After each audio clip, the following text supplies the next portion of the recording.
but they don't belong in the newsroom. It is Anchor Man, not Anchor Lady. What do you want from me? I'm not America's sweetheart. Goodness sake, kid. Keep your voice down. Your father's listening to the radio. I'm not America's sweetheart. This is the Annie Frey Show. I'm Heidi Harris in for Annie Frey. How you doing? Happy Monday. Hope you had a good weekend. It was pretty warm in some parts of the country, that's for sure. And a lot of other parts of the country had it nice. Got a lot to get to throughout the Annie Frey Show this morning. We're going to speak with Mark Meredith from Fox News coming up in just a moment about Haiti. That whole mess is turning into a disaster.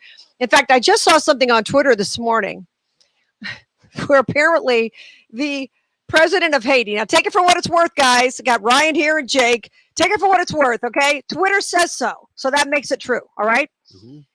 So apparently there was an interview done by the president of Haiti where he said he had not administered a single vaccine. And this was in May. And then a month later, he's dead. And so I'm just wondering if the Pfizer hit squad is the one who killed the president. I don't know. Careful. I'm not making accusations. I just think that's interesting. I literally just came across that moments ago. But of course, the issue is, listen, we know World War I started with an assassination. The Rwandan massacre started with an assassination. So a little thing like an assassination can have huge ramifications nationwide. Some people are saying we need to go over to Haiti. I don't think so. Oh my gosh, can you imagine getting into that quagmire? Mark Meredith here from Fox News. He's been talking about this and writing about this. How are you, Mark? Heidi, good afternoon from a sweltering Washington, D.C. Good afternoon. How are you? We don't want to hear nothing from you in Vegas. It's 117, sir. Anything else you want to say? Oh, no, that's fair enough. You know, I retract my previous comment in that case. Absolutely. Well, as you can imagine, this is a crazy situation that is happening. We just got an update from the White House a few minutes ago, which says that President Biden was briefed on what was going on in Haiti earlier this morning. This all comes after, over the weekend, the U.S. sent a delegation from the State Department, DOJ, Homeland Security, basically to get a basic question answered, is what is going on down there? And obviously, you know, in this part of the world, we're talking about something that answers don't come by quickly. The U.S. right now making it clear that they want to support the Haitian people. They know, obviously, the economic problems that have plagued that country for so long. But the big question, of course, now, what about security and stability? And at this point, there are no easy answers. However, the delegation from the U.S. government that went down there basically had a chance to review the critical infrastructure, also meet with the national police down there, offering whatever they can in terms of helping with the investigation. But the U.S. military not going down there at this point, and no indications that that's going to happen. Heidi? Oh, that's great news. We're speaking with Mark Meredith from Fox News about Haiti. That's really good news because listen, I don't want these people to live in a mess, but they already were living in a mess. And obviously it's gotten worse at this point, but I don't know what we could possibly do to make it better at this point. Maybe we could give some aid, maybe some food and things like that. But ultimately their problems are much deeper than just this assassination. Absolutely. But of course, you feel for those folks that are down there, I mean, who live this every day. And I know that they're also asking for the international community, specifically the UN, to help out as well. Obviously, there is going to be some sort of international response. But when it comes to military support, that could be a much trickier subject, as you can imagine. You know, we're also watching these protests that are happening on the ground in Havana and elsewhere throughout Cuba. And there are still a lot of questions about, you know, what this could mean for their stability as well. And the U.S. obviously very excited to see, you know, democracy as part of the discussion down there, but you also have lawmakers like Florida Senator Marco Rubio that says the U.S. should be acting much tougher and trying to, you know, basically see democracy come into Cuba as opposed to the regime that's been there for so many years. That's true. We're speaking with Mark Meredith from Fox News about the Haiti situation. Since you brought up Cuba, we're going to talk about that later with Stephen Moore, but I did want to kind of piggyback on what you said. I saw somebody on Twitter this morning, some bureaucrat, was talking about the people in Cuba, and basically the way she characterized it was as if they were complaining about not having vaccines and medical care. Really? That's all they're upset about? I'm stunned to watch the left try to make this about anything other than freedom and socialism. Yeah, there's going to be a big debate about what's fueling these actual protests. And obviously it's tough. You know, we have crews on the ground, I believe, in South Florida right now, but you're trying to find out what is really causing people to rally in the streets of Havana. And that's a question you have to go right to the Cuban people to get answered.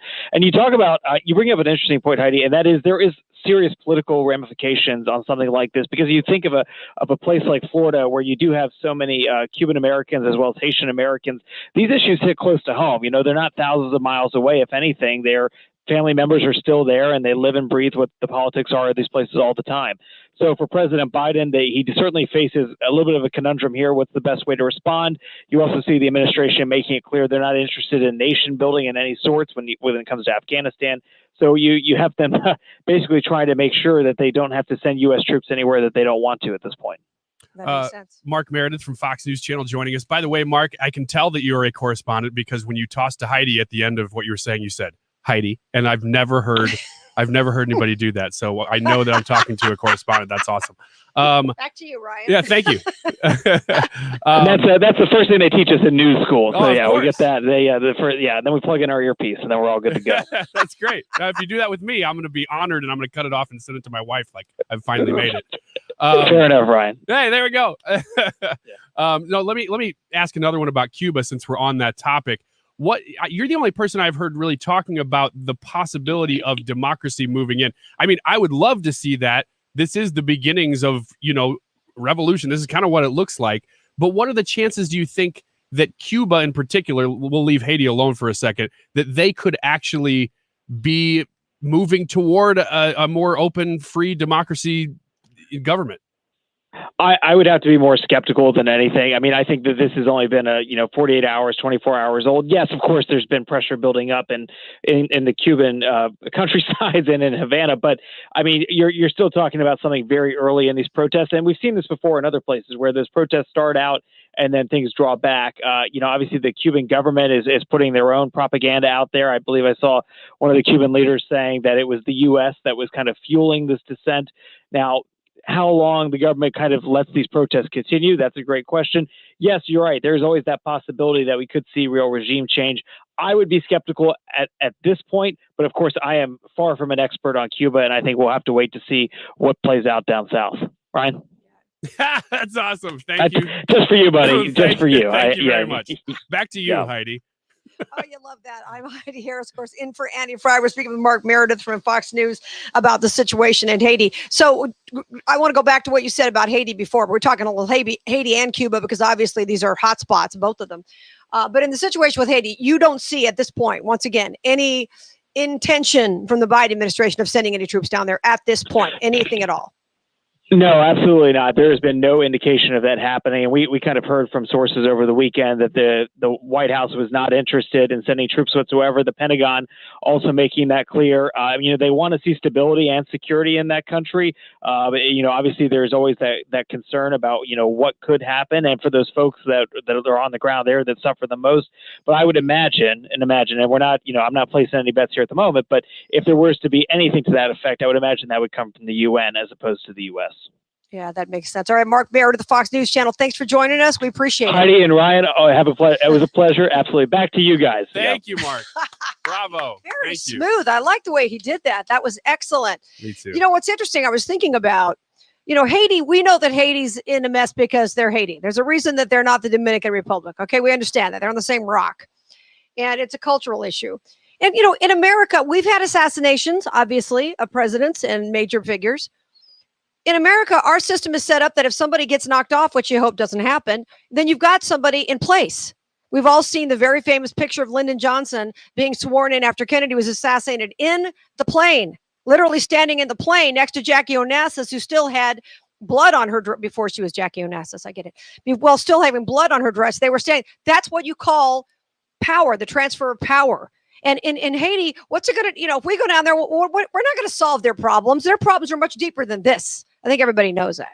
Yeah, the government of Haiti is weird. It's, I've been doing a crash course in Haiti over the last 24 hours, but apparently it's a republic. They do elect their president, but then they have a prime minister who acts as head of the government and is appointed by the president. So I think it speaks less to their form of government and more to the instability of their government overall to be providing stability for the people to be able to create wealth and to, have some sort of safety, because they've done nothing that a government is supposed to do at this point. No, absolutely not. And ultimately, I'm a big believer that people are where they are for a reason, whether it's human beings. And I know that there are people who live in poor countries who don't deserve to live in these poor countries. I get all that. But stay with me here. I'm talking about people who will say, oh, I've just had this problem and that problem. And then I had this and then I had that. And I found myself in this situation and that situation. They're basically the passenger in the car of their life. Right. Yeah. They never take control of anything, never make decisions. They just bounce off the bumpers and the pinball machine. Boing, boing, boing, boing. And then when the flipper hits them in the butt, they go, what happened? Well, that's because you made 452 bad decisions. And in the case of Haiti, obviously a government, we're not talking about the individual people. They are where they are for a reason. That's the bottom line. You've got a culture down there. It's got all kinds of problems. A religion that's got all kinds of problems. So, we can't go in there and solve that with troops. And I'm glad that Biden's not doing that and thinking we can. That would be a complete disaster for us to go in there. And we learned in Afghanistan, and we should have learned in Afghanistan.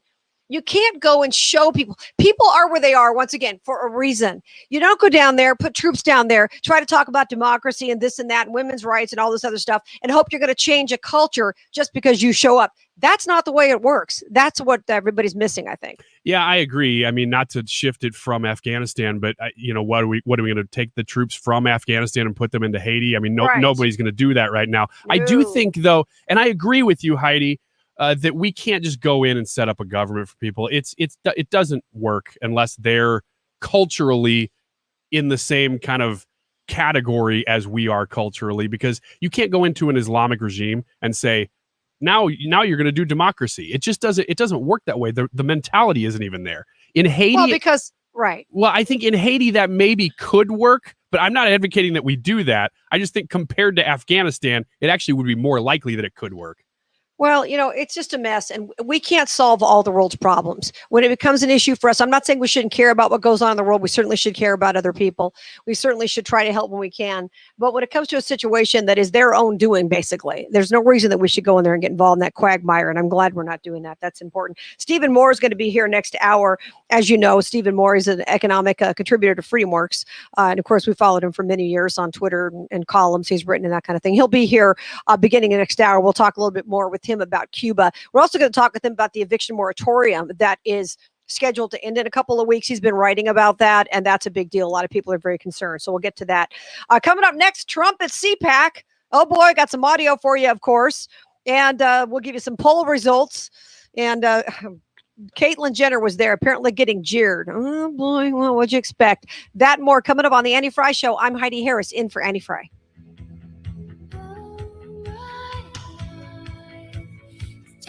The Annie Frey Show is streaming online. Watch us live on YouTube and subscribe. What's holding you back from solving your tax problems? If it's cost, know that the longer you wait, the more expensive it'll be. Hi, this is Lance Drury with the Lance Drury Law Firm in St. Louis. Tax resolution doesn't have to be expensive, and waiting year after year to resolve your tax problems can be extremely costly. Interest and penalties on your tax bill won't stop until you take control. So take the first step now and hire a tax resolution attorney to help you. Call me, Lance Drury. I'll tell you in advance an affordable fee which includes costs and expenses that works for your business and family. Your first visit to the Lance Drury Law Firm is free and confidential, so you have nothing to lose. But the longer you wait, the more interest and penalties you'll pay. Call me today. Remember, if you have IRS issues, you have legal issues. You need an attorney. You need us, the Lance Drury Law Firm. Call me, Lance Drury, at 314-260-6120 or go to lance.drurylaw.com. The choice of a lawyer is an important decision and should not be based solely upon advertisements. We've been talking about historic low rates. We've been talking about an unsettled economy. Now is maybe a fantastic time to make sure that you capitalize on what you have access to with the low rates that exist by calling Stewart's American Mortgage at 314-324-4440 and asking him about the bagel loan. What's the bagel loan distinction? Why Stewie? Why Stewart's American Mortgage? Why 314-324-4440? Well, when you use the bagel loan, which you can only get with Stewie at Stewart's American Mortgage, you are going to get the opportunity to refinance your home or make a home purchase without those fees that are going to cost you a lot of money up front that every other lender out there is going to charge you for. Stewie has set up Stewart's American Mortgage to save you money. It makes him competitive in the industry, and it makes you competitive as a buyer for a new home, and it makes you competitive by keeping more of your hard-earned money if you're making your monthly payment lower, or if you're shaving years off the length of your loan. 314-324-4440. Google the Bagel Loan, NMLS number 226715. This past year has been difficult for so many Americans. The uncertainty of the economy lingers under this new administration, especially with all the spending and job cuts. We know the people are interested more than ever in securing their nest egg for their retirement. I'm Thomas Helbig with the Retirement Advisory Group, and for 35 years, we've been helping retirees and pre-retirees understand their options when they leave a job or retire. We'll teach you how to secure your nest egg and provide an income that will last through your retirement and still leave a legacy for your heirs. Call me now at 314-993-9494 for a no-cost, no-obligation retirement review. We'll design your own personalized, structured income plan so you know exactly how much income you can count on and also how long your money will last. And just for coming in, you'll get a copy of my second edition book, Your Key to a Worry-Free Retirement. This book covers everything I teach in my live educational events. Call me now at 314-993-9494 or online at retirementkey.com. Hey, it's Mark Meredith for CertaPro Painters, professional painting. My favorite thing about CertaPro, you do not have to do the painting. I was hooked several years ago because I did get a free estimate, just like I'm encouraging you to do at CertaPro.com. They came over. It was a kitchen job, that first job inside a house that I used to own in South City. They did the project so efficiently, so effectively. Each CertaPro Painters business is independently owned and operated. CertaPro.com to get your free estimate today. That's Certa with a C. CertaPro.com. CertaPro Painters, proven and trusted experts in painting. Check them out today, CertaPro.com. Race fans, I'm IndyCar driver Ed Jones. At Bommarito Automotive Group, shop thousands of new vehicles at their state-of-the-art sales and service facilities. Browse, view, and buy 100% online with Bommarito Fast Pass. Get more for your trade and our nationwide warranty. 10 years, 200,000 miles. A better experience, a better price. Go with the automotive leader, Missouri's #1 automotive group. Open 24/7 at bommarito.com. And I'll see you at the track. 97.1, your continuing home of free speech in St. Louis. 97.1 FM Talk. 97.1 FM Talk. The place for discussion. The place for ideas. You're listening to The Annie Frey Show.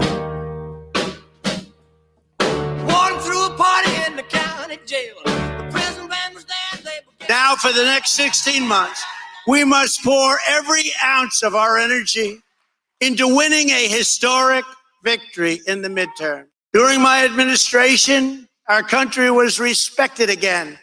It is no longer respected.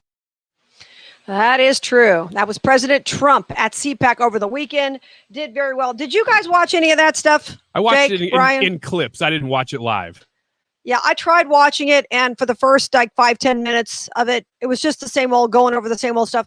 Listen, I voted for Trump twice, okay? Not criticizing, but I was like, okay, I got it. I just, it was a lot of stuff that I already knew, and I had other things to do, so I didn't watch the entire thing, but I did see some clips of it later. And of course, the left destroys him like they always do, or tries to destroy him. They didn't get very far. Here's something that really disturbed me about it. Did you see this? That Fox News apparently granted disclaimer while he was talking at CPAC? No. Believe it or not. No, he was talking about... I saw that YouTube completely dropped him, though. But surprise, surprise. Oh, they did. Okay, I didn't see that. All right, so, but that makes sense. So he was talking about the election, and I got more votes than anybody. You know, it's greater than anybody's ever seen, and all the stuff that he normally does, which is fine. It's part of who he is. But he was talking about that, and as I'm going to quote this from The Hill, okay, which is not exactly a right-leaning rag, as y'all know.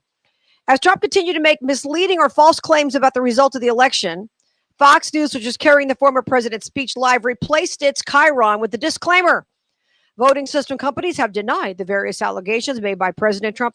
Wow. By the way, I did not mention my name. I'm Heidi Harris in for Annie Frey. I want you to. So I don't want you to blame her for anything I say. I understand she's a very nice girl. So anything I say, don't be holding it against Annie. It's me, Heidi Harris, filling in for Annie Frey. But wow, can you believe that they're now running disclaimers? Do they run disclaimers when Biden speaks, when Kamala Harris speaks, anybody else, and Nancy Pelosi? I'm just wondering. No, they don't. But you know why they're running those disclaimers? Because Dominion's suing their pants off. Dominion is suing everybody.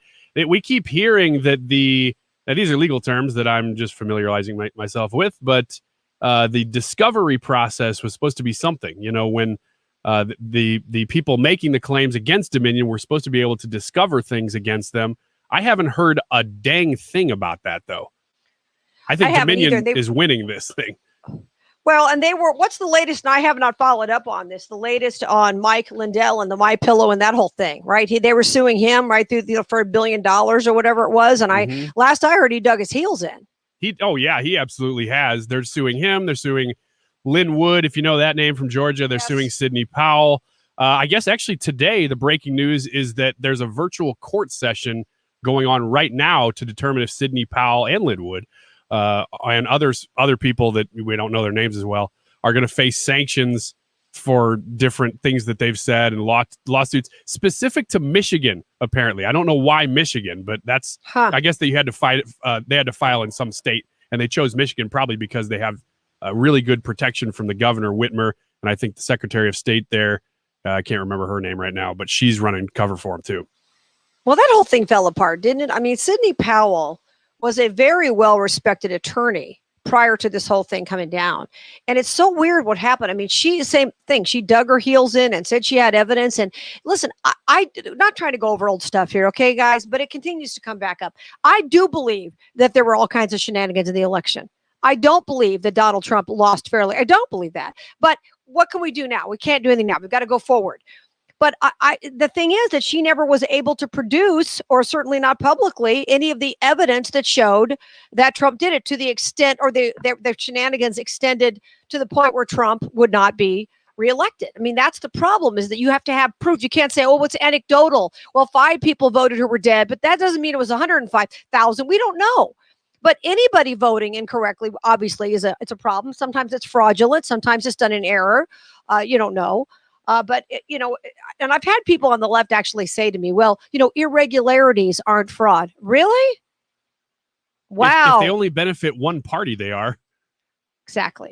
Exactly right. Exactly right. And we don't know. And the scary thing about it is that in 2022, if we don't get this problem fixed, in 2022, we're going to have a mess on our hands. Because we've got to get a handle on the situation. We've got to have voter ID. And even voter ID, you know how easy it is to make a fake ID? I mean, you can do that too. Just like people are making fake vax cards. I actually know some people who have some. Yeah, but even if you get voter ID, though, then you still have to have somebody, if it's in person, especially, that's the problem with mail-in voting. But if it's in person, you still have to have a person there to show a fake ID. It's the mail-in stuff that if you don't have to show an ID, you can have one person filling out thousands of ballots. You can't do that in person. That's the thing that voter ID does stop. Right. Or what we can also do is, you've got people who will show up or ballots are sent to their house, and 4 or 5, 10 people have received ballots at that house because of all the people who've moved, apartments, for example, where people tend to move often, or even households where people tend to move often. That's what happened in Nevada. It's happened in some other states too, where everybody got a ballot. You get a ballot. You get a ballot, whether or not you even registered to get one. Now, you can always get an absentee ballot. You can always ask for one of those. And, voting is not something that should be made more difficult for people. But voting is certainly something that it shouldn't be that easy. There should have to be some effort involved in it. Registering, those kinds of things. Making an effort if you need an absentee ballot, changing your address, those kinds of things. There should be an effort made, because my thinking is, if you don't have enough wherewithal to put the effort in to actually do what you need to do to actually vote legally, then, you probably don't know much about the candidates. Would that be fair to say? Yeah, absolutely. Yeah. So the whole thing, it's just a mess. But anyway, here's the good news. Trump easily won the CPAC poll, as I know you saw, and that was a big deal. Trump was at 70%, Rick DeSantis at 21%. Now, remember, just a couple of months ago, Trump was only a couple of points ahead of DeSantis, or was it DeSantis ahead of Trump? It was real 71? Close. Yeah, it's shifted it was from what it was. Where it was like 71, 74, DeSantis or Trump. I'm trying to remember. I don't have it in front of me. But that certainly changed a lot, hasn't it? Well, that's the CPAC, though. So take it for what it's worth. The people who were there love Trump. But he's still obviously a very powerful player in the Republican Party. And I heard Nikki Haley this morning talking on Brian Kilmeade's show right before Annie Frey's show here. And she was talking about how she won't run against Trump if he runs. Good for her. I think it's a smart move. Yeah, good idea. You're polling at 1% against Trump's 70-something%. And I don't think it's exactly a huge sacrifice for you to say, I think I might bow out of this one. Well, so you're saying she's not being magnanimous. Is that what you're saying? You're not going to ascribe that particular trait to her? I think so. Why do you attribute the rise in like you're talking about these two polls, DeSantis and Trump were running neck and neck. And now if it were DeSantis versus Trump, it looks like among the most conservatives anyway, that Trump absolutely would win. Why do you think that that's shifted? Why do you think that's changed?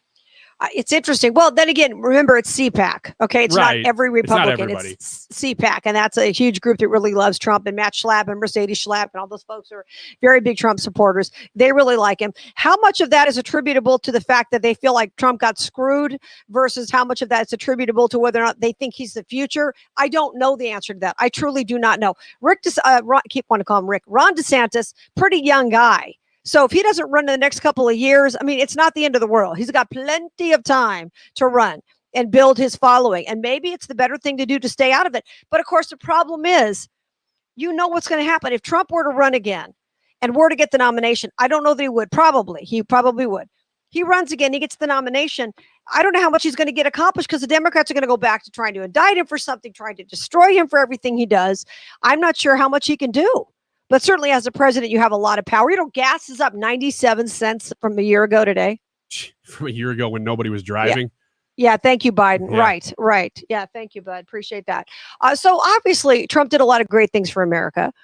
And it would be interesting to see, wouldn't it, the coverage right now, and we've talked about this, about Afghanistan, what the media would be saying about Afghanistan versus what they're saying with Biden, which is, shh, don't say anything. No one's talking about it. If Trump were president, the people are being slaughtered in the streets in Afghanistan. Look how we've turned our backs on the interpreters and all this. That's all we'd hear day and night. There'd be no great way that Trump could approach this thing without everybody going crazy. Well, that's why I asked you about why you think Trump has gained in favorability, because his favorability rating at CPAC was like 98% or something like that. I mean, it's astronomically high for a guy who's not the president anymore. Most of the time when you're not the president anymore, the party moves on and says, what's next? And with somebody like DeSantis waiting, it's obvious what would be next. So it's even that more impressive that Trump's still polling that well within the party. But I think it's because, and you kind of said this, I think it's because he's talking so much, really almost exclusively, about election integrity, because that is the number one issue to conservative voters. And I saw a poll over the weekend too, maybe I think it might have been associated with those CPAC polls, that said that it's not that conservatives aren't concerned about inflation, about government crazy spending, about the border. It's that we think, because I think this, that if you fix election integrity, some of those things will fix themselves, because you'll see who's actually getting voted in would take care of those problems.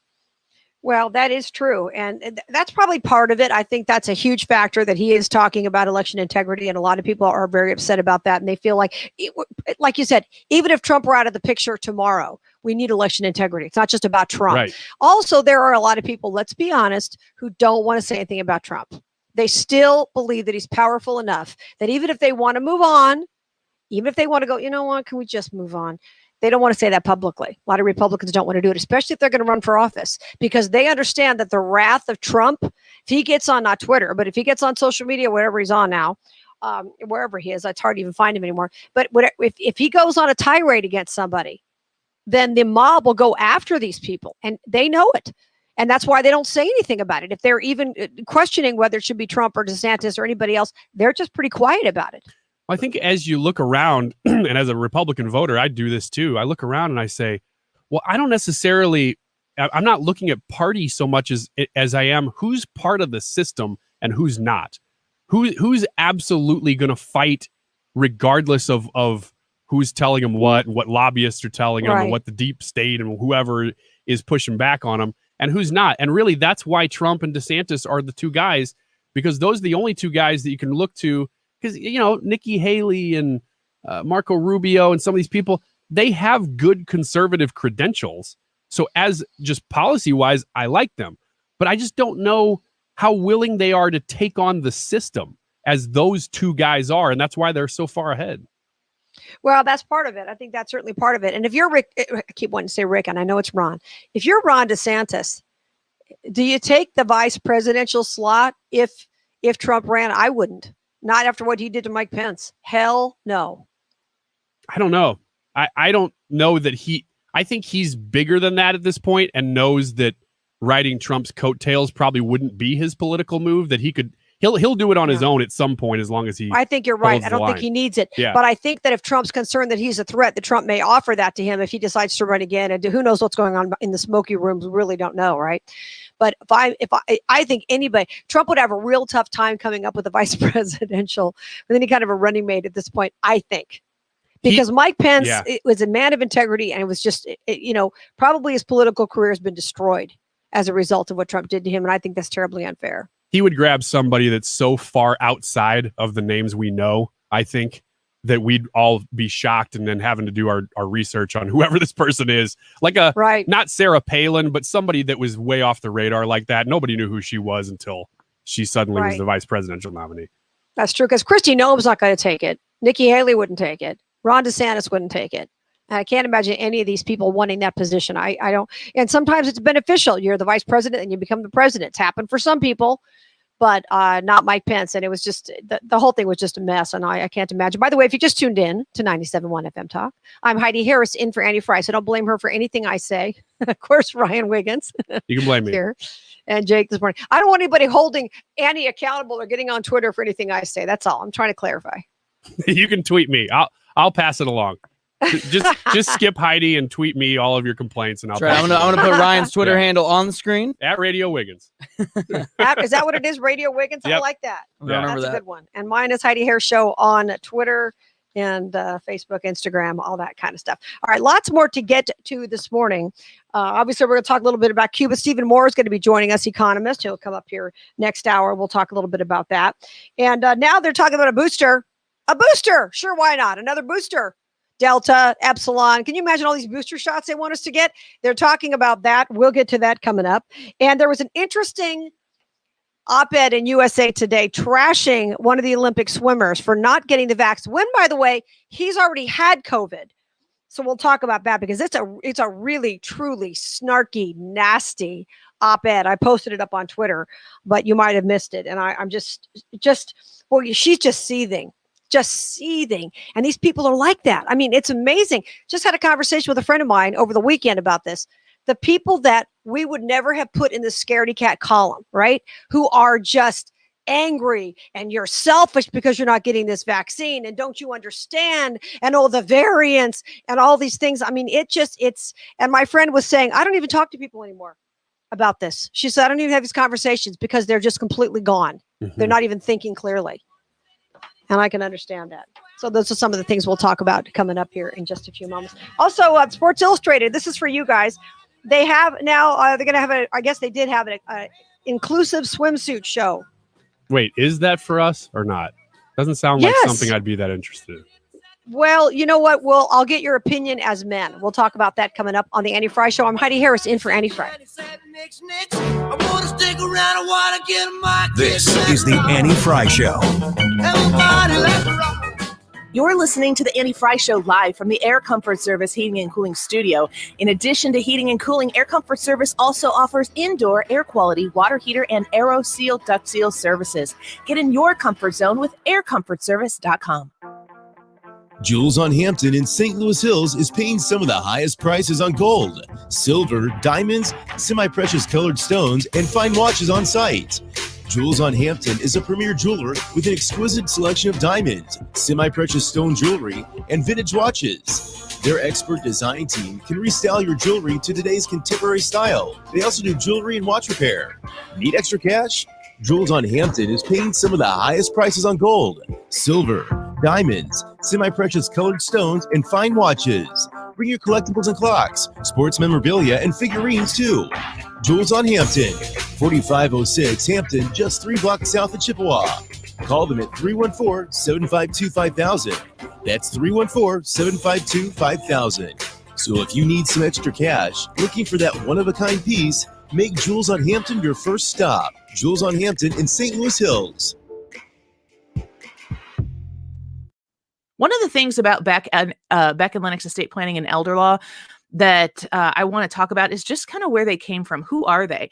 Beck and Lennox Estate Planning and Elder Law began 47 years ago. They have decades of experience of helping people exactly like you. There's 3 attorneys there now to help you. Now, they don't do divorces or fixed traffic tickets, personal injury, other work. 100% of the attention at Beck and Lennox Estate Planning and Elder Law goes to estate planning and elder law concerns.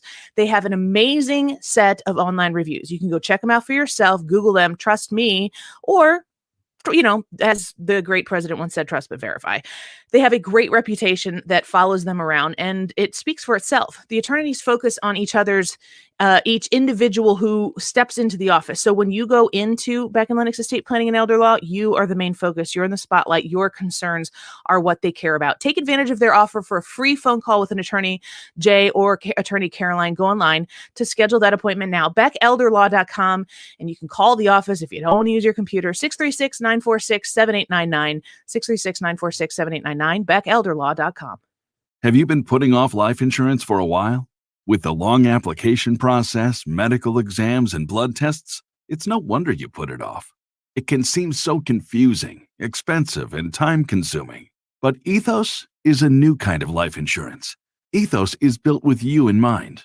Instead of a medical exam, you only have to answer a few health questions. Our application is 100% online and can be done in about 10 minutes. You might even get same-day coverage. At Ethos, we match you with the right policy and the right price for you from top-rated carriers, with no medical exams and no blood tests. Now you can spend less time sorting through confusing paperwork and more time with the loved ones you want to protect. Go to ethoslife.com today to apply in minutes. That's ethoslife.com.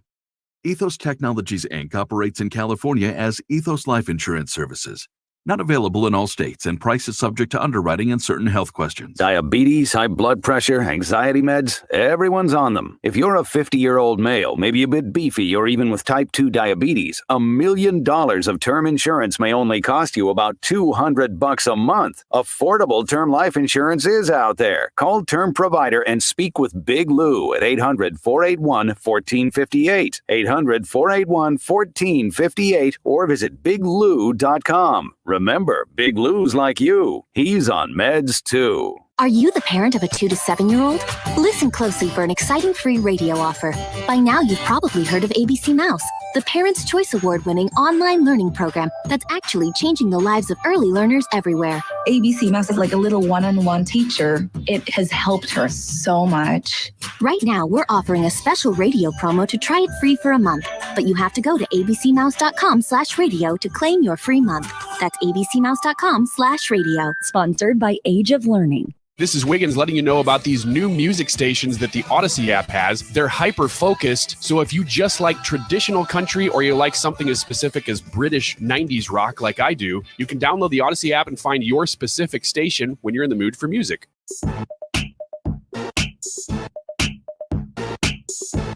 The Annie Frey Show is streaming online. Watch us live on YouTube and subscribe. We will secure our borders. We will stop left-wing cancel culture. We will restore free speech and fair elections. And we will make America great again. It's very simple.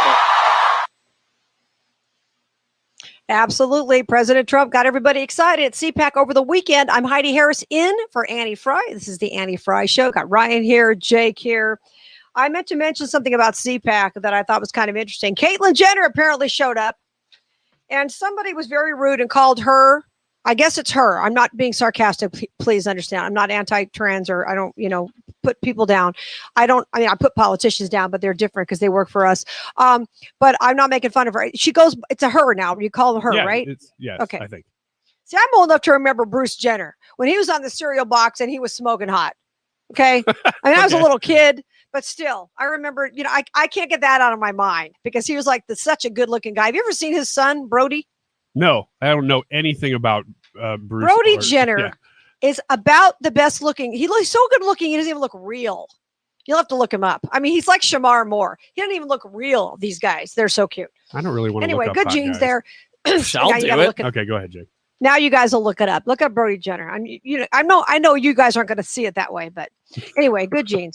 So a guy apparently filmed himself approaching Caitlyn Jenner and called him a sick freak. Her, a sick freak. I mean, can we just stop that? Why are you picking on Caitlyn Jenner? Why can't you just? There used to be a guy that I would see when I'd walk my dogs at the park, who had to be 6'2" if he was an inch before the high heels. Okay, he wore a really bad wig. He looked like Mrs. Doubtfire. Okay, this isn't somebody who's like trying to look good or whatever. And I never said a word to him of any kind. I'd smile, good morning, and just keep walking my dog. Why can't people just be tolerant? Why do they have to give him a hard time? Yeah, I don't know. I'm looking up. Do you know who's going to win that election? Is Caitlyn Jenner even in the conversation, or I don't think so. I think the whole thing. I think there are too many people in tolerant California who have a problem with it. But here's something that happened. I did not know about this because I can't keep up with all of the terms, the latest trigger terms. Apparently, what happened was Caitlyn Jenner was dead named. Have you ever heard of dead named? No. Oh, wait. That Yes, I means have. Yes, it's that you can't call them by the name that they were, right? Correct. I had never heard that. I guess I'm lost in the trigger world. That seems fair. I had no idea that was even a thing. So you knew this. I in the back of my head, took me a second. That means you Googled it. You know what, though? Okay. I'm looking up the polls on this. It looks like the Republicans, I mean, if you trust the polls, which I don't know that we do, but it looks like they're saying that Newsom will not be removed, according to polling. You know, it was interesting too that Newsom is trying to make sure the Democrat is put on the thing when they try to remove him and this and that, because he knows it's such a Democrat state. I'll tell you what, it's amazing how many people will complain about a politician, and when it comes down to getting rid of him or her, they don't tend to do it. Or people will say, I've heard a lot of political folks say this, that people will complain about Congress, but if you ask them about their own congressperson, usually they like that person. Isn't that interesting? Yeah, or they don't know who it is. Like in this case, I don't know that the polling is going to matter that much for this California governor's race, because I don't think there's going to be a super high turnout for this election among people. The passion is not to keep him the governor. The passion is to get rid of him from people who would turn out to vote more. So I think it's going to be closer than these polls are showing. Yeah, I think that's true. A lot of people will tend to go out and vote against something, not necessarily go out and vote for something. I think that'll be an issue. You know, there were a lot of people who, wanted to get rid of Trump, so they went out and voted for Biden. Once again, I still don't believe that was a legit election, but take it for what it's worth. But there were a lot of people who were motivated to go out and vote against Trump because they didn't like him, whereas they really couldn't get motivated to vote for Hillary the first time. Yeah, we don't really care about her. Yeah, we don't really like him either. But he said this about grabbing females by the genitals. Yeah, but her husband's been accused of rape. Yeah, but he did this. Yeah, but she did that. I mean, that was what it was like, a tennis match in 2016.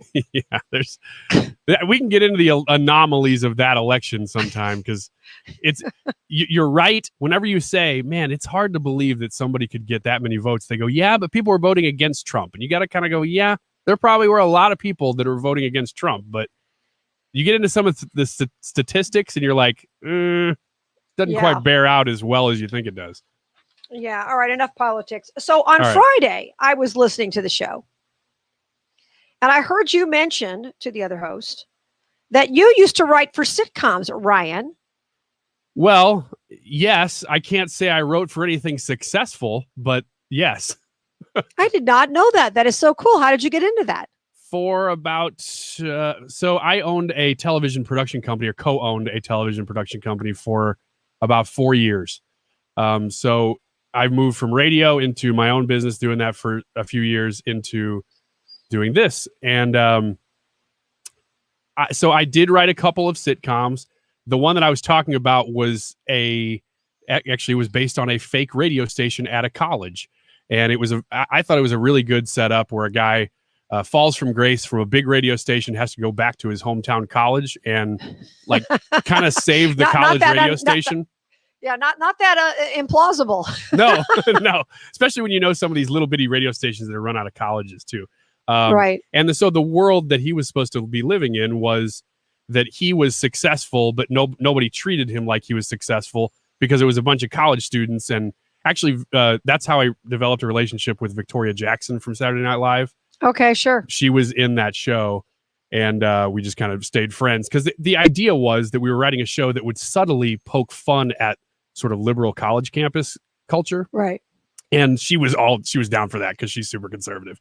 And but this, the show just never got picked up. We made a couple episodes, I think, ultimately, and it never went anywhere. The only show that we did, since you're asking, I assume you're asking, I am asking, is we did a show that was called Song Stage, and it ran for 2 seasons on mostly PBS nationally, and did pretty well. But we sort of using that as a springboard to get into bigger shows that would make more money and be able to higher production costs and everything like that. And it was working, but we could never sell that show outside of PBS, even though we got, right on the doorstep a few times, and then it would fall through at the last second. So it just became to where it was more about doing the business for me than it was about doing the creative part, which is right. I was supposed to be the creative partner in my partnership.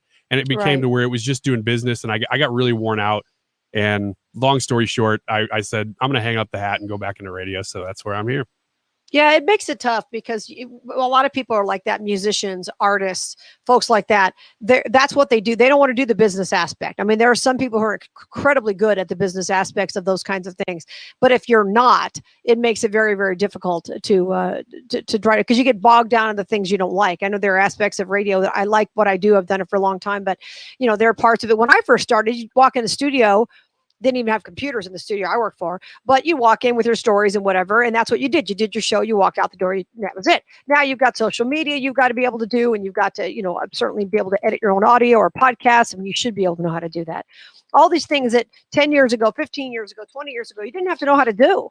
And some people don't like it very well because you feel like you're bogged down and stuff. You want to do your show and be out of there.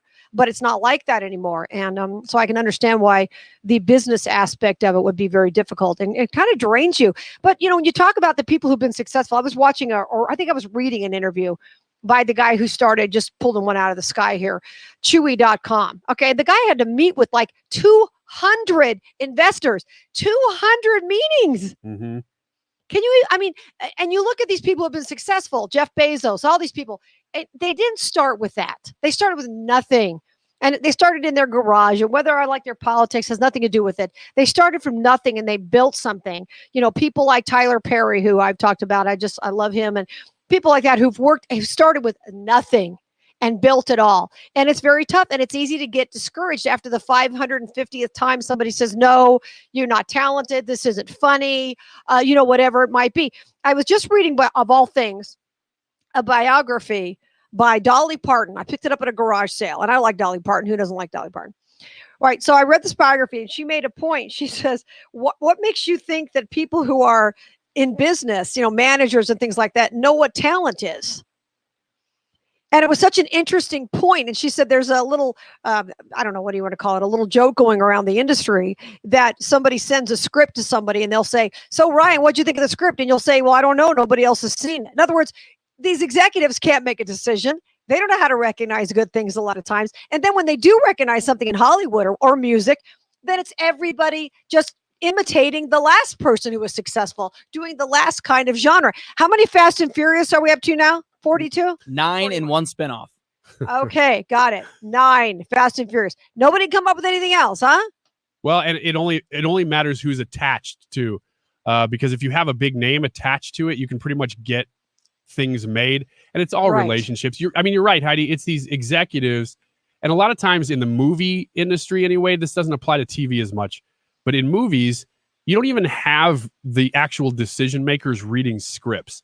You have interns that are paid $5 an hour reading scripts and thinking that they have, they're like, well, I'm 22 years old and I've got all this authority. Well, it's true. You do at the moment have all that authority, but it's like you're jockeying with people that don't necessarily know what they're doing, and they're too big for their britches. And the people who make the decisions, they don't ever actually see anything that is happening because they're just talking to, Brad Pitt and George Clooney about whatever's next, because there's a few stars that if you attach their name to anything, it'll just get made. Yeah, it's just an easy buck. And it may not be a good movie that they're attached to, Right. but if their name's attached to it, then obviously they can get it greenlit and all that kind of stuff. Yeah. So, and it's kind of interesting. I know nothing about that industry at all. And I just kind of wanted to kind of talk to you a little bit more about it. But it's kind of interesting. I had no idea that you did that. I wouldn't have a clue how to write for a sitcom. All right, much more coming up. Stephen Moore joins us. You know him from Freedom Works, The Economist. You followed him, I'm sure, for years. Great guy. We're going to talk with him about the Biden disaster that we're having at this point. And also, I'm going to ask him a little bit about the eviction moratorium he was writing about over the weekend. I'm Heidi Harris in for Annie Frey.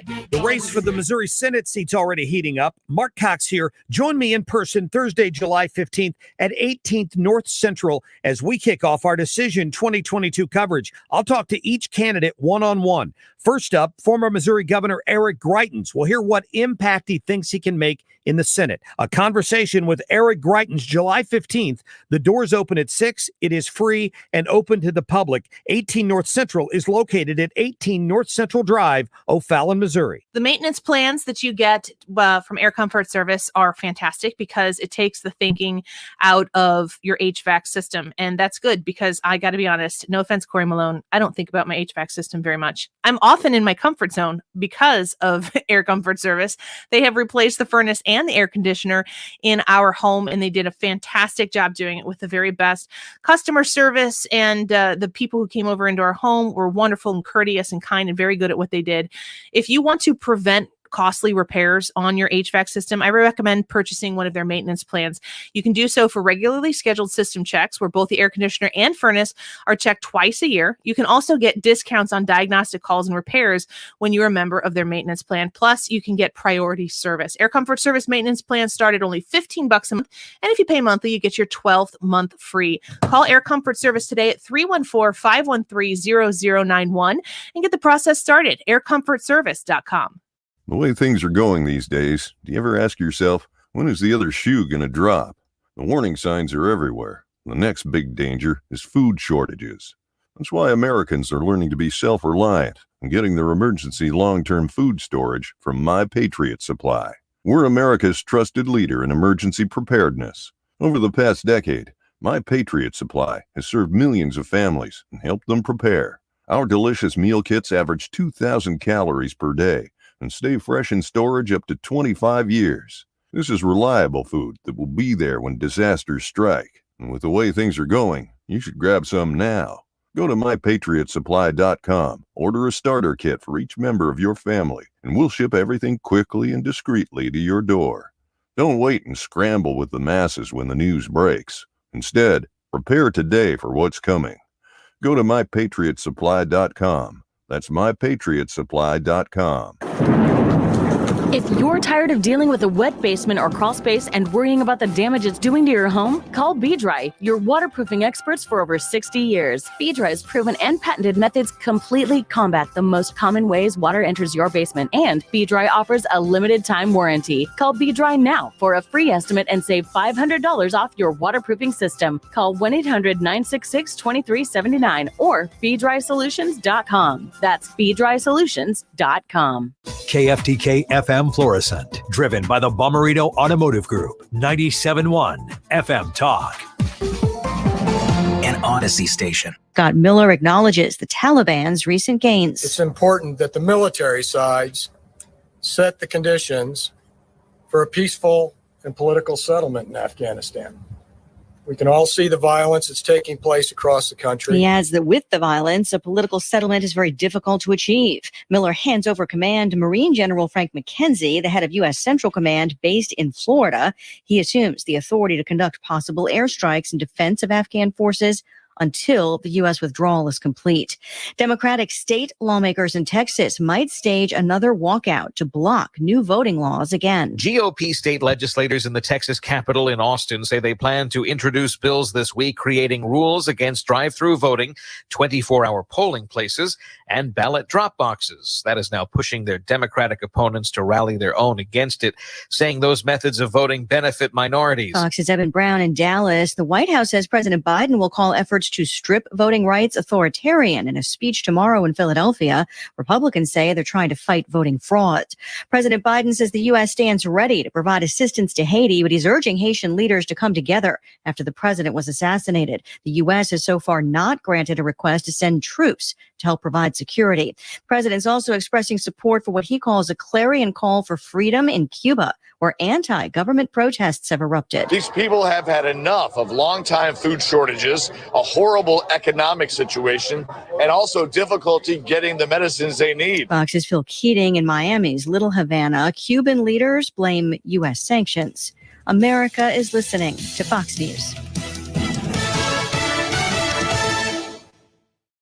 To you, my love, my heart I surrender just as soon as I deal with yonder fender bender. 'Cause my ice cream truck is the way I make cash, so I'll buy you a ring when I lose this dress rash. Owning a small business isn't always as lovely as it sounds, but at least Progressive Commercial saves you money with personalized discounts. Get a quote in as little as 6 minutes at progressivecommercial.com. I'm gonna make you so happy sometime next year, I hope. Progressive Casualty Insurance Company and affiliates. Coverage and discounts not available for all vehicles or states. Policy terms and conditions apply. Looking for a way to pay for that new home improvement you've been waiting for? Ready to consolidate credit card debt at a lower interest rate? Figure offers multiple loan options that can help you improve your finances. From mortgage refinances to home equity lines and personal loans, Figure can help you find the loan that's right for you. Figure takes all the stress and hassle out of the process. Apply 100% online at Figure.com and see your new rate in a few clicks. Figure out your finances at Figure.com. Figure Lending LLC. Equal Opportunity Lender. NMLS 1717824. Terms and conditions apply. Air Comfort Service Heating and Cooling Weather with Chief Meteorologist Dave Murray. Still dealing with a very unsettled weather pattern with a mix of clouds and sunshine this afternoon. Scattered showers and thunderstorms will be around, kind of off and on, not raining all afternoon. But it's kind of cool for July. Tonight, partly cloudy skies, 65. Tuesday, partly sunny, nothing more than a spot rain shower. Tuesday, primarily a dry day, 84 degrees. Wednesday, sunny and 92. This is 97.1 FM Talk. Chief Meteorologist Dave Murray. Hi, it's Michael Mohan with Community Mortgage. Interest rates are still at historic lows. If you have not taken advantage of today's low rates, what are you waiting for? Whether your goal this year is to refinance to a shorter term, cash out to pay off debt, or maybe remodel your home, maybe purchase your first or even your fifth home, our low rates will save you money. I'm here in St. Louis and want to put my local market experience to work for you. Whether purchasing or refinancing, my goal is to help you save money on your home loan. And when you call, don't be surprised when I answer the phone.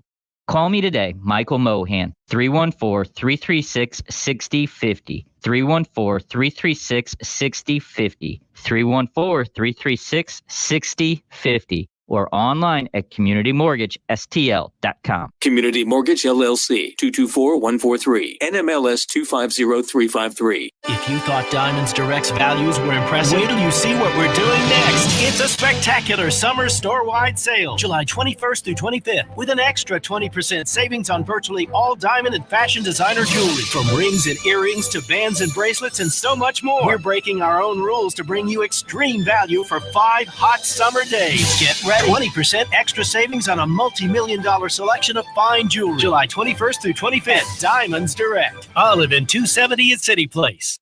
Mattress Firm's 4th of July sale has been extended. Hurry in and get a king bed for the price of a queen, or a queen for a twin. Plus, get a free adjustable base with qualifying Sealy purchase. Or save $500 on all Tempur-Pedic Breeze mattresses. With our low price guarantee, you can rest assured you'll get the best bed at the best price. Only at Mattress Firm. Offer valid with qualifying purchase. Restrictions apply. Valid at participating locations only. For offer details, visit mattressfirm.com/sale. Liberty Mutual Insurance Company presents and Doug. Check it out, Limu, a roadside carnival. Step right up, folks. Test your strength. Come see the fire-breathing baby. Let's fan out and tell people that Liberty Mutual customizes your car insurance so you only pay for what you need. Look! An emu wearing sunglasses! Limu, you're famous.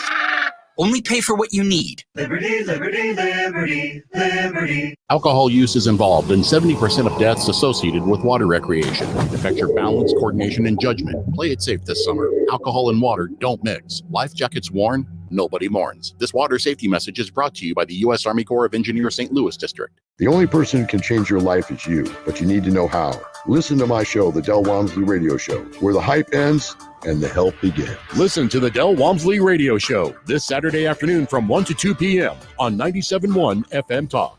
Download the Odyssey app to discover hundreds of new exclusive music stations available now. For music fans, by music fans. Music stations specific to your taste, now available through the Odyssey app. It's all at Odyssey.com.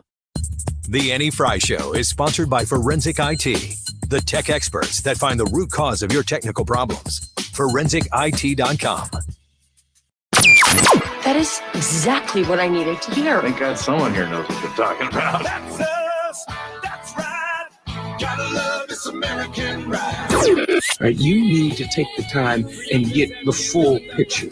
Come on, turn the radio on. It's Saturday and I won't be long. Don't get me wrong. I love the ladies. I mean, they rev my engine, but they don't belong in the newsroom. It is Anchor Man, not Anchor Lady.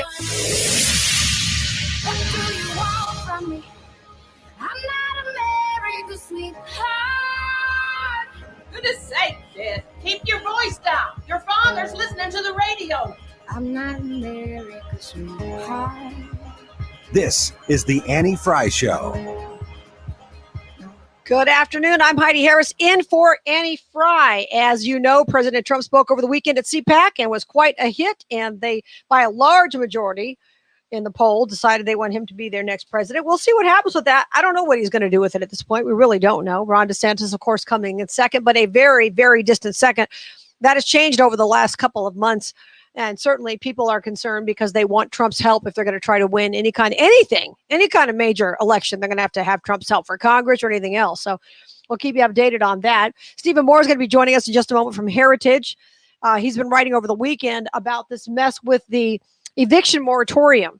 I mean, it's just a disaster that landlords are not even considered. And most news stories that you read don't even talk about what's happening with the landlords. There's all the poor tenants. Oh, there's going to be an eviction tsunami. I've seen some headlines like that. Everyone's going to be out in the streets, but not a lot of emphasis being put on the people who are property owners who can't do anything. So we'll get to some of those things with Stephen Moore. Let me know, Ryan, when he's there. Appreciate that. Yep.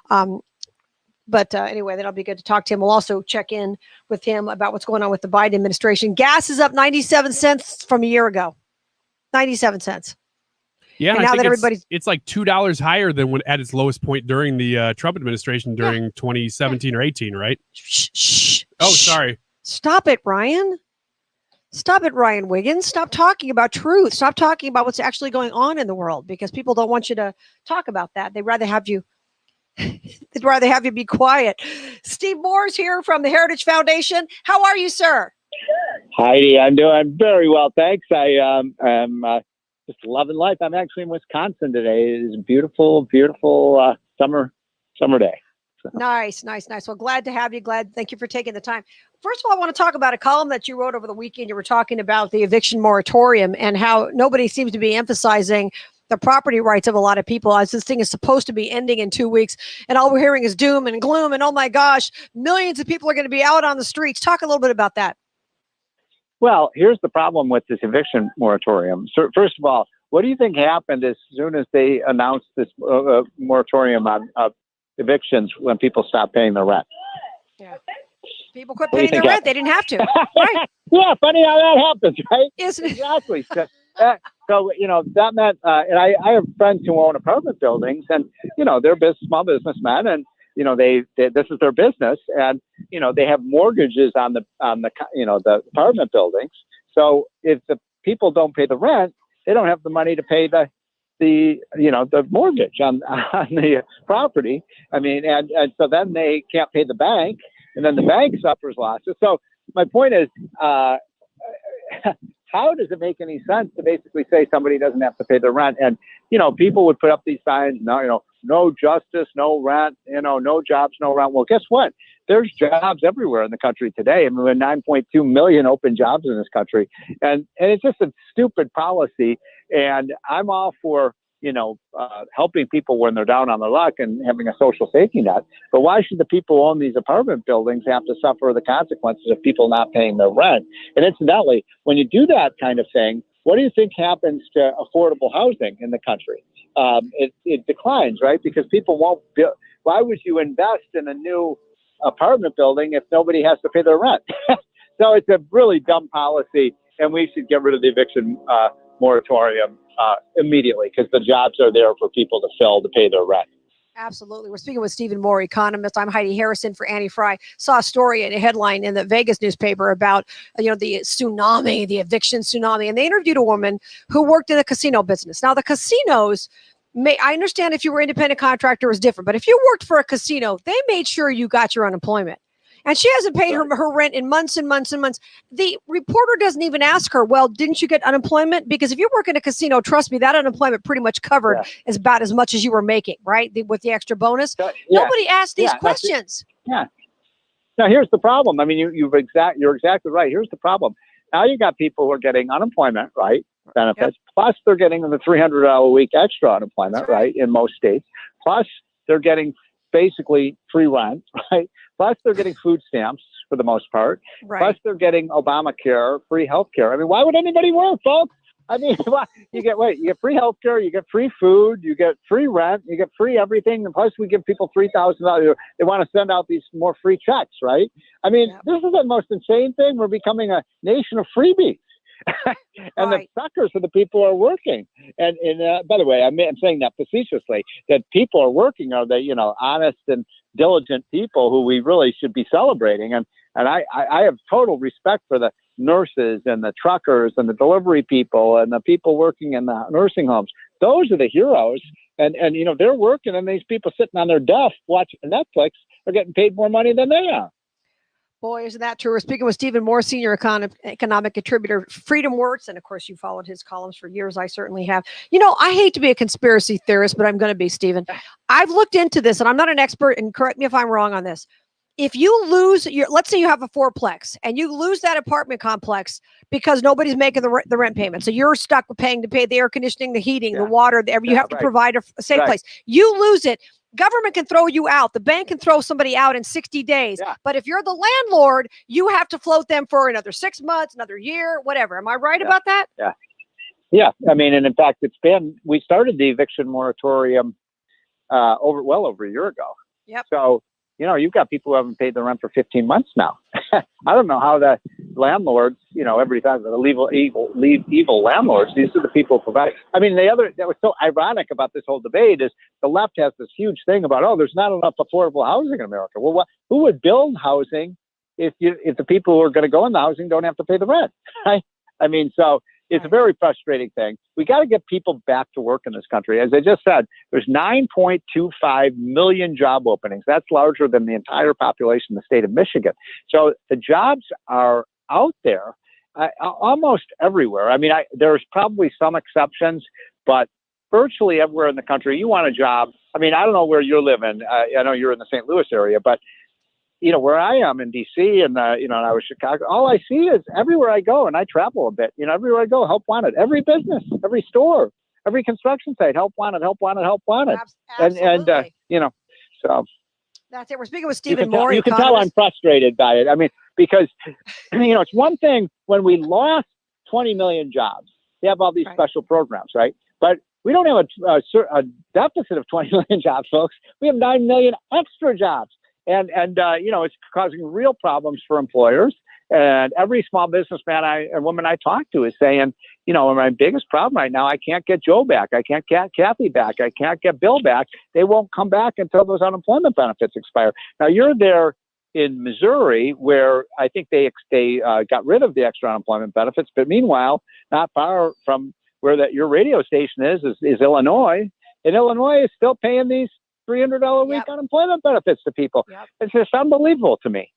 A lot of other states are, and I'll tell you the truth. If once they cut that off, and it's going to be amazing how many people are going to find their front door. We're speaking with Stephen Moore, senior economic contributor at Freedom Works. One other thing I wanted to run by you, and I know Brian's got a question for you too, sir.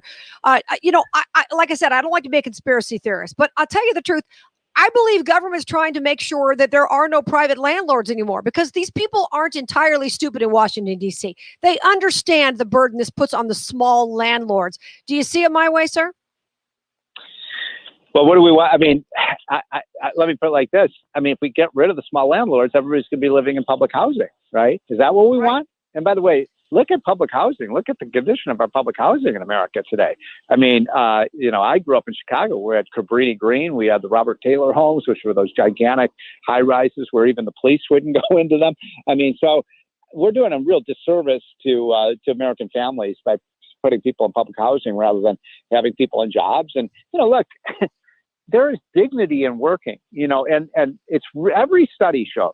Every single study, whether it's liberal studies, conservative, that the longer people stay on unemployment, the worse it is for them and their families. It's long spells of unemployment are bad, and people need a reason to get up in the morning and a job to go to and a sense of purpose and a sense of productivity in their life.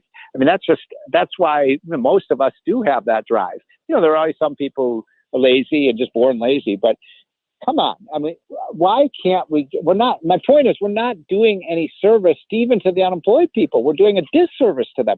Get them back on the job. And then once you have a job, you can go and look for another job. I always tell people the easiest way to find a job is to already have a job. That's right. Absolutely. So, yeah, Stephen Moore, this issue hits close to me. I've got a rental property myself, and we only have one. So we're not exactly rich, wealthy monopoly man landlords walking around, but we've had to keep a very good relationship with our tenants, which I would advise anyway, but we let them know, look, this is the boat that we're in. You're in this boat with us because if we can't stay afloat, you're going to have nowhere to live. And so they understand that. And so we've had a good relationship. That's really good. We hadn't had any problems, but it worries me. All the things that we're talking about worry me.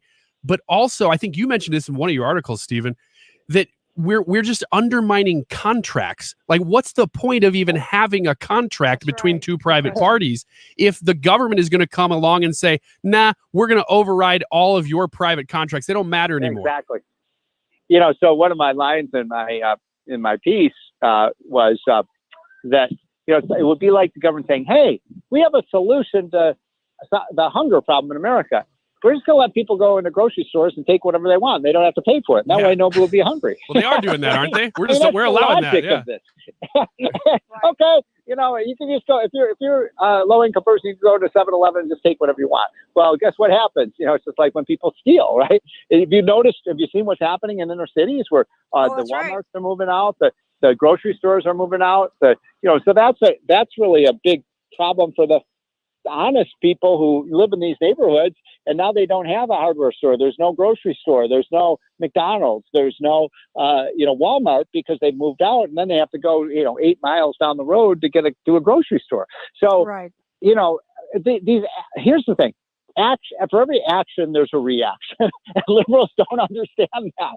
And so, if you subsidize something, you get more of it, and you tax something, you get less of it. And we're subsidizing people to be, staying at home. And the best thing we can do right now is get people back. Now, Ryan, do you have any people who have been in your apartments who have not paid their rent? Well, we only have one house, so we keep a very close eye on that house and those people. So, yeah.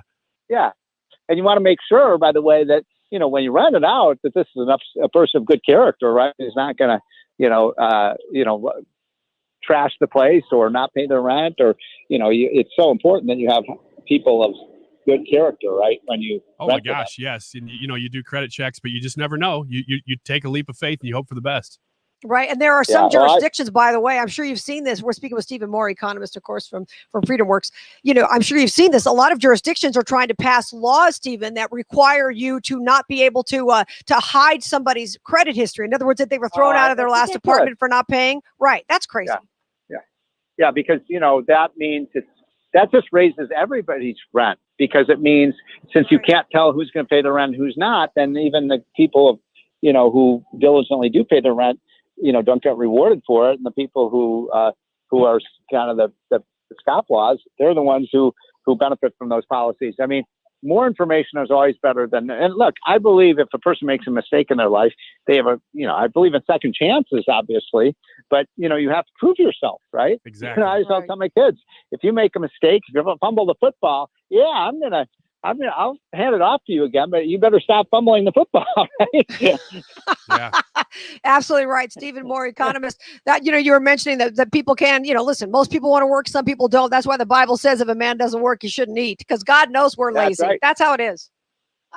That's right, boy. That's right. He who shall not work shall not eat, and that's right. Not hard. It's just an understanding of human nature, and so look. But the good news is the economy is really getting back on its feet, and I do think I'll say one last thing. I got to jump, guys, but did you see now? The good news is all of these stupid extra unemployment benefits are supposed to expire on Labor Day. But you know what the bad news is? What? It's not Labor Day yet. We've we still got a couple of months left. I love the summer. No, that's not the bad news. The bad news is, I'm not making this up, there's now a legislation in Congress to make the unemployment benefits permanent. Are you kidding me? I'll take some. Where do I sign up for that? I'll take it. Of course that's going to. We all knew that was the end goal, right? Exactly. That's a surprising thing. Because once you get people hooked, see, this is the thing. You talk about conspiracy theorists. This is not a conspiracy. Why is the left doing this? They want people dependent on government. Right. Absolutely. They do, and it's working. It's like cocaine, right? You get addicted to this stuff, and it's really bad for you. Absolutely. That's so true. Stephen Moore, I know you got to run. Thank you. Enjoy your time in Wisconsin. Thanks for being here on the Annie Frey Show. Okay. See ya. Have a great week ahead. Bye. Thank you so much. Appreciate it. Today, guys, I was out walking in the park this morning with my dogs. And I saw, how this time of year, the baby birds are starting to be adults now. Like they have all their feathers. And the only way you can tell the baby birds from the adult birds as they're walking around together is the babies are flapping like, feed me, feed me, feed me, right? And the moms are walking around and the moms are going, no, I'm not feeding you anymore. Here's where the food is. Watch me. Here's where I get the food. And the birds are like, bleep, bleep, bleep. And the mom's like, no, you can fly. You can do this. Do this. And you see it every year this time of year. And I was thinking about this morning as I was watching these birds. The mom's like, no. So if all you know is the welfare office, all you know is a check that comes every month or every week or whatever it is, if that's all you know as a child growing up in a home like this, no wonder we have this, generational, multi-generational welfare and people becoming dependent on government benefits. And unfortunately, all these things that government's doing is doing nothing but making us more dependent as a nation. And it's a problem. I'm over. I know. I'm Heidi Harris in for Annie Frey. Coming right back.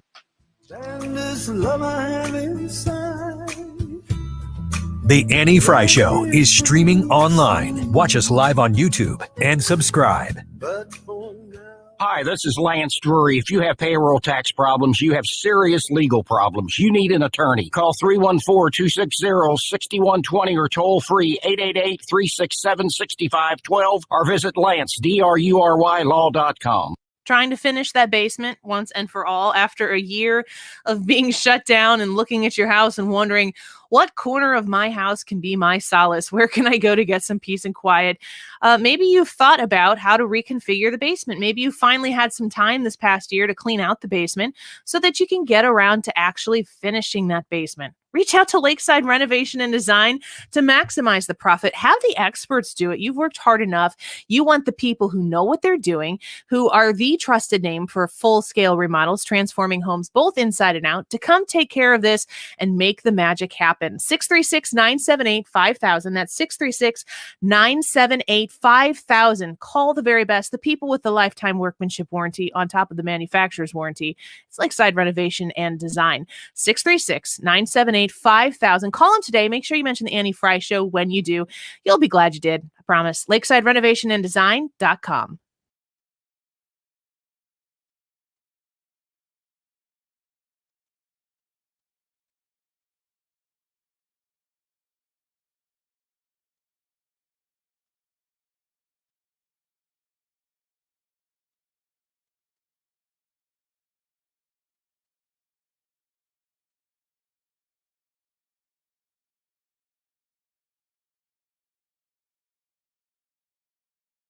Hey, it's Mark Meredith for ThrottleNet, and if you need new IT service and you're a small business owner, or you just need better IT service, why wouldn't you check out ThrottleNet? They won Best in Customer Service from Small Business Monthly this past January, Best in Cybersecurity in Small Business Monthly in February. Ransomware has been huge, unfortunately, on the rise through the pandemic, and ThrottleNet has saved clients $2.6 million in ransom.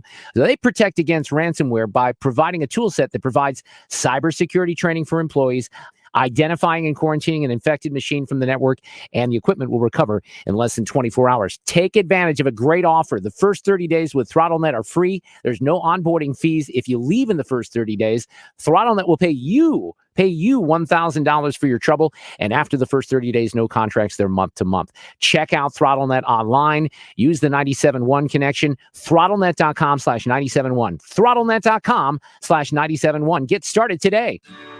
The Med Spa at the Institute of Natural Health understands how difficult it is to maintain healthy skin and how much this can affect someone's life. With the right combination of treatments and products, they can help you keep your skin looking healthy and more youthful, while also reducing and preventing damage. Take your first step towards healthy skin at the Med Spa at the Institute of Natural Health. Visit them at inhstl.com or call to schedule at 314-293-8123. That's 314-293-8123.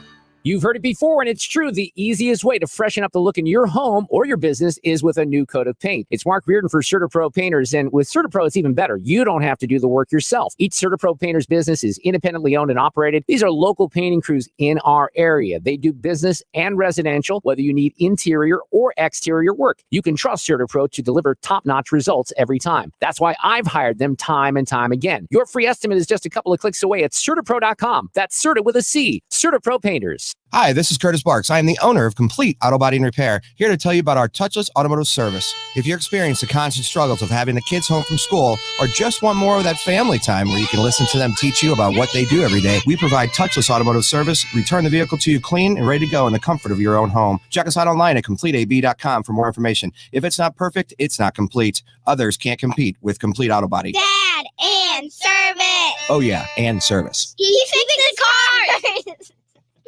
If it's happening in the world, the country, or the community, then it's happening here. This is where St. Louis comes to talk. And you've made it the #1 talk station in St. Louis. 97.1 FM Talk, the place for ideas.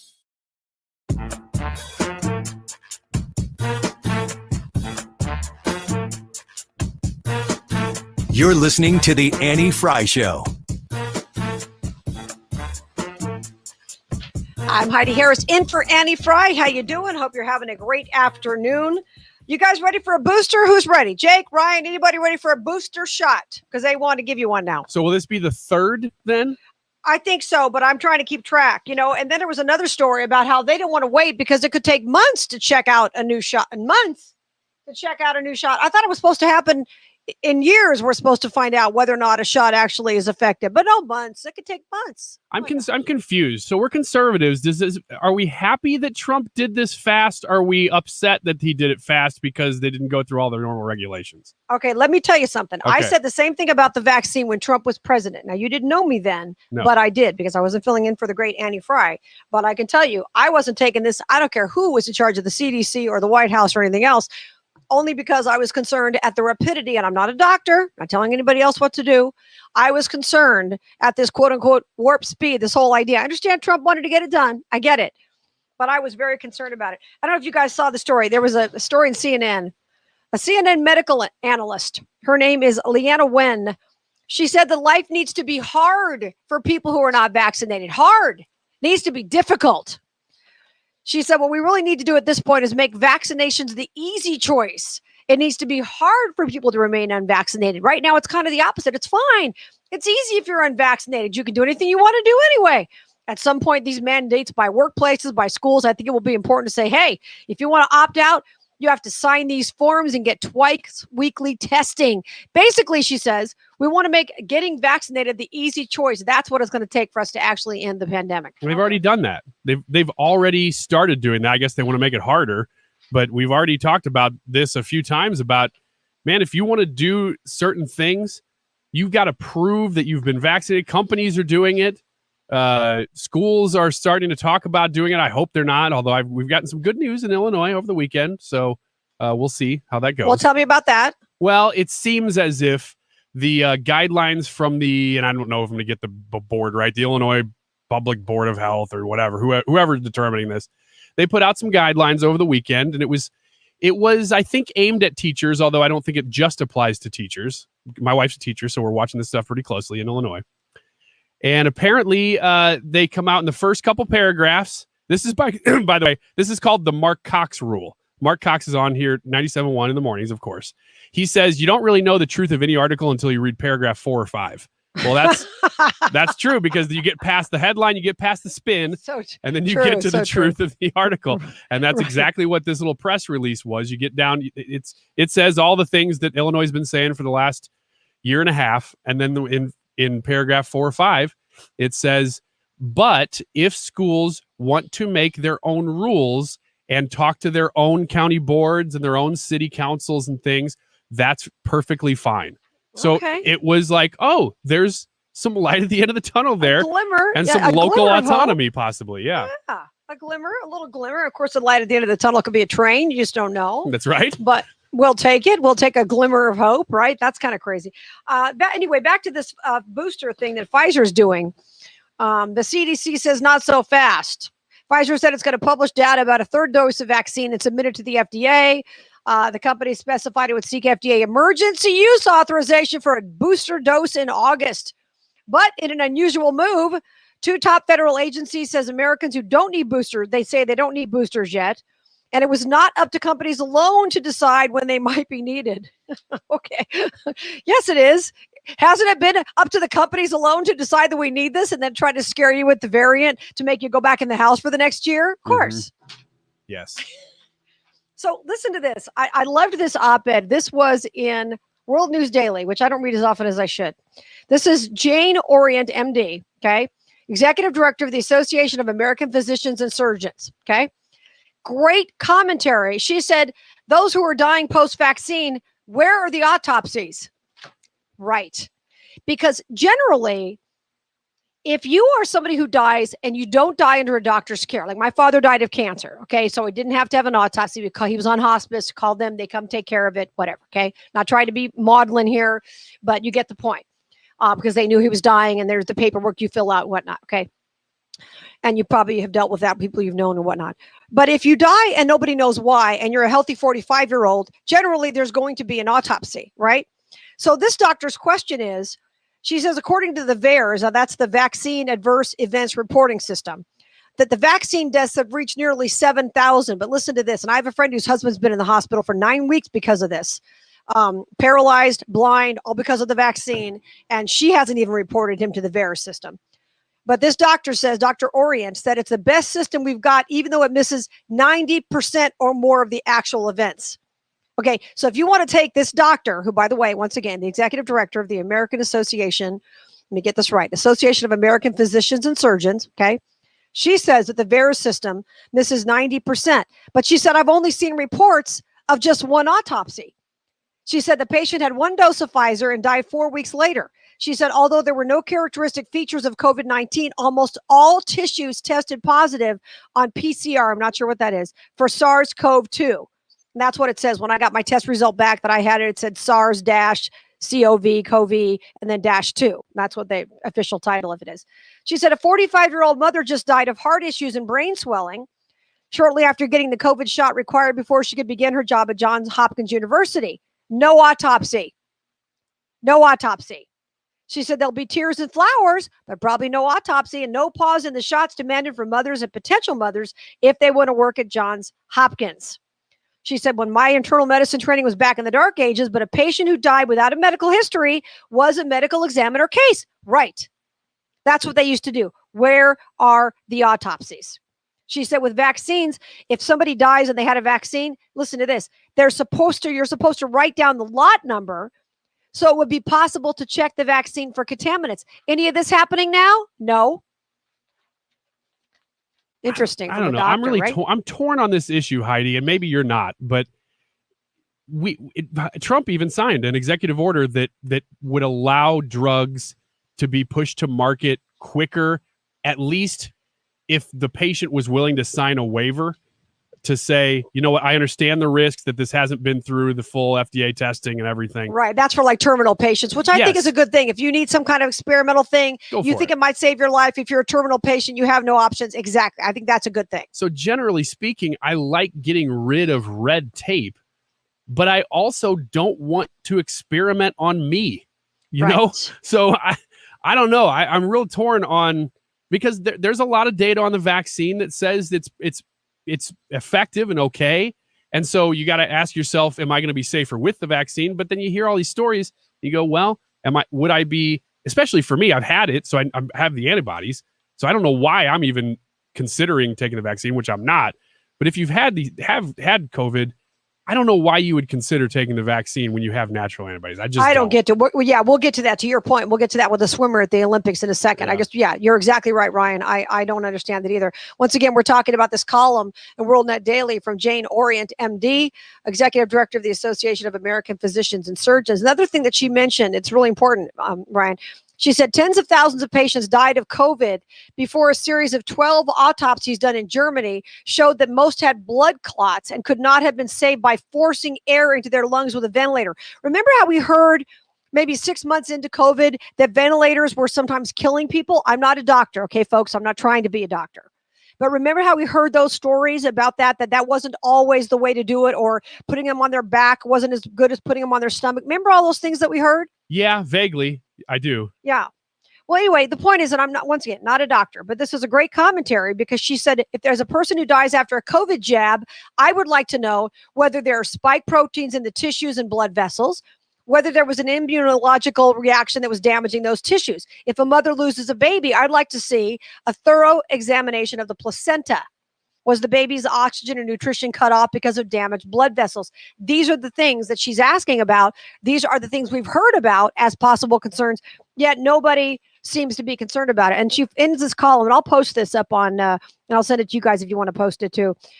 This once again was on WorldNet Daily. She said, if somebody you love dies unexpectedly, call the medical examiner and demand a forensic autopsy. Exactly. Now, does that mean that we're going to get the truth in that situation, depending on who the doctor is? I don't know, because there's a lot of misinformation out there from people in white coats. I don't know what the truth is anymore. You're reading from WorldNet Daily. I've read WorldNet Daily many times. Used to read it a lot more than I do now, even. But I looked up ivermectin. Have you looked up ivermectin much, Heidi? Yep. So I just typed it into Google, for instance, and this is such a perfect example of what you're saying. Who do you even trust? The top story that comes up is from the FDA. Here's the headline: why you should not use ivermectin to treat or prevent COVID. Of course not. That's the second one. I should say the third one, basically. Fox News. Biologist to Tucker: if ivermectin proves effective against COVID, it moots the vaccine push. So you have Fox News saying one thing, and the FDA saying the other.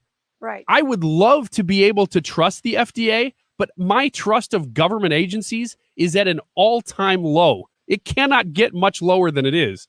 So I'm sure maybe there's great people doing these studies and they're saying, you know what? There's a lot of misinformation out there. You shouldn't use ivermectin. But I have no reason to trust you. So I don't know who to trust at this point. That's the problem. I mean, there are doctors who are amazing, who do a great job, who are dedicated and try to bring you the right information. And there are my mom's doctor recently told her, oh, well, your daughter needs to get the vaccine. And my mom's got pulmonary issues. Okay. She's got some pulmonary issues that are, eventually going to cause her major problems, already are, that she did not cause herself. She's not a smoker, but her doctors got her terrified to see me. And I'm like, you go to Walmart, Mom, you don't know these people's vaccine status. I've already had this, but you can't, the problem is, Ryan, you can't talk to people who about the fact that you've already had it. And then the minute you try to come up with a solution, well, look, I've already had it. Yeah, but the variants. Mm-hmm. Yeah, but there's no guarantee that they're already talking about a booster shot. So the vaccine, quote unquote vaccine, which a lot of people say it's not even a vaccine, or the so-called vaccine, you don't know if that's going to provide what you need, the protection that you need. And I wanted to mention this too, because it's really important. There's a swimmer by the name of Michael Andrews. Speaking of people who've already had it, like you and I have, Ryan, and we're in that category. He apparently has not gotten the COVID-19 vaccine because he's already had COVID. Hello. Okay.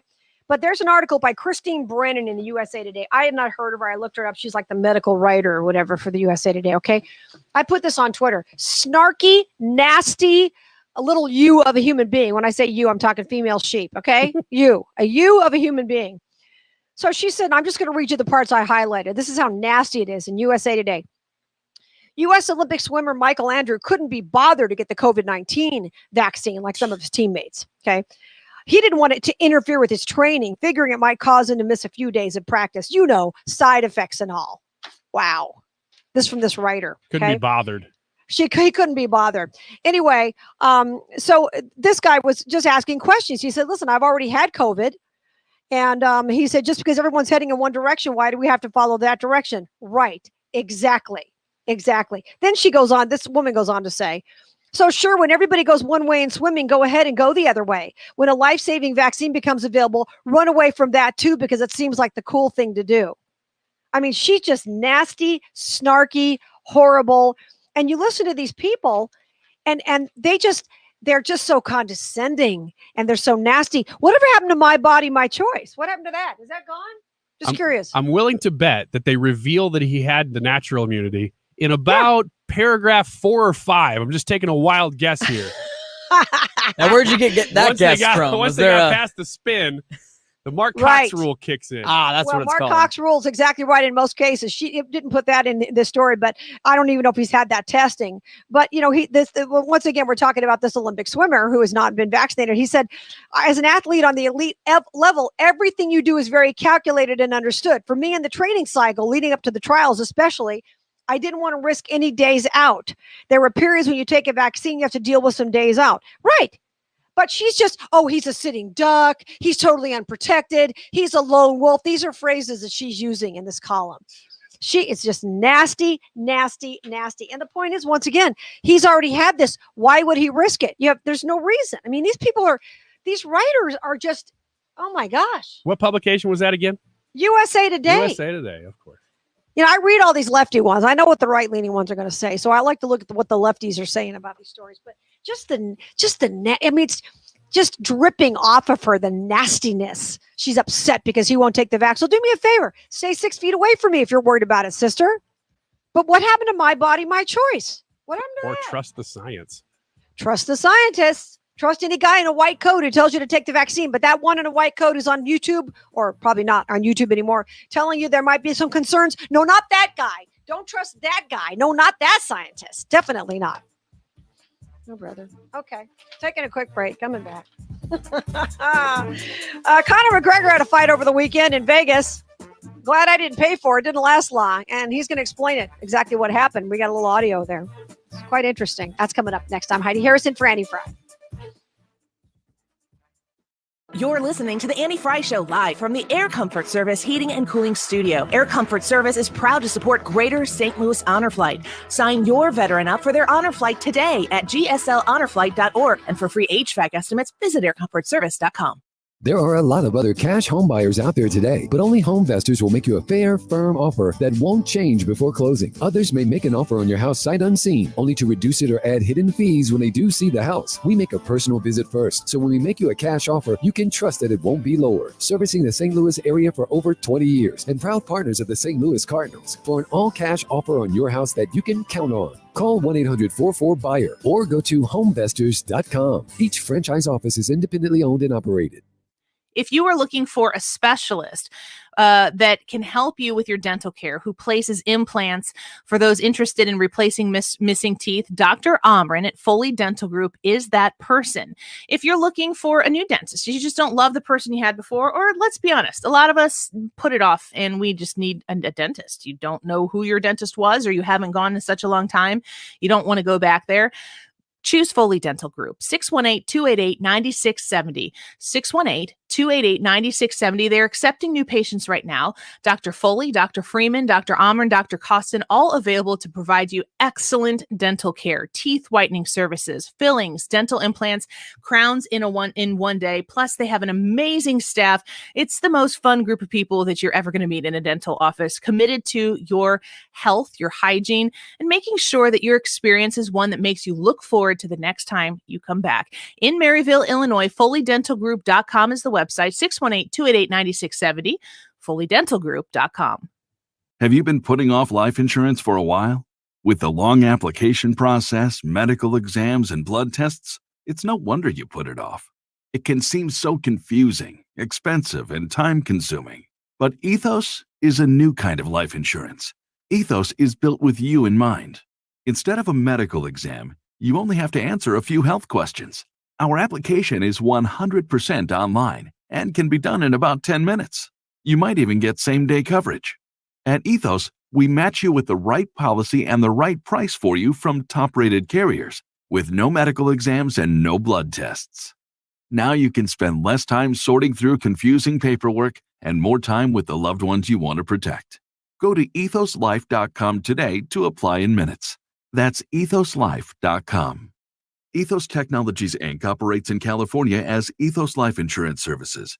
Not available in all states, and price is subject to underwriting and certain health questions. Hi, Sean Long for STL Fenceworks. We're celebrating 50 years in business. In 1971, my parents, Russ and Carolyn Long, started this business. Their vision, offer quality products with next-level service affordably. STL Fenceworks is celebrating this milestone with the STL 50 promo. For a limited time, to qualified customers, we're offering $1,500 off all Wolf maintenance-free decks or custom leisure space projects, and $500 off all vinyl, steel, and aluminum fence projects. Let us build your dream Wolf maintenance-free deck with exquisite black railing and accent lighting. Or imagine a breathtaking leisure room designed and constructed to meet your needs and complementing your lifestyle. Save $1,500. And our maintenance-free fence options equal fun and safety for your pets while you enjoy $500 off. Visit stlfenceworks.com and learn more about our STL 50 promo today. 50 years of meeting and exceeding your expectations. At STL Fenceworks, your satisfaction has been and continues to be our passion. Weekdays from 6 to 7, catch the Dave Glover Show on 97.1. It's the best of each day, boiled down to 1 hour. The DGS Highlight Hour. Every weekday at 6 on 97.1 FM Talk.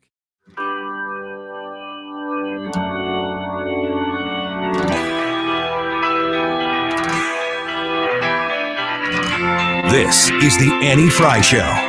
The Annie Frey Show is streaming online. Watch us live on YouTube and subscribe.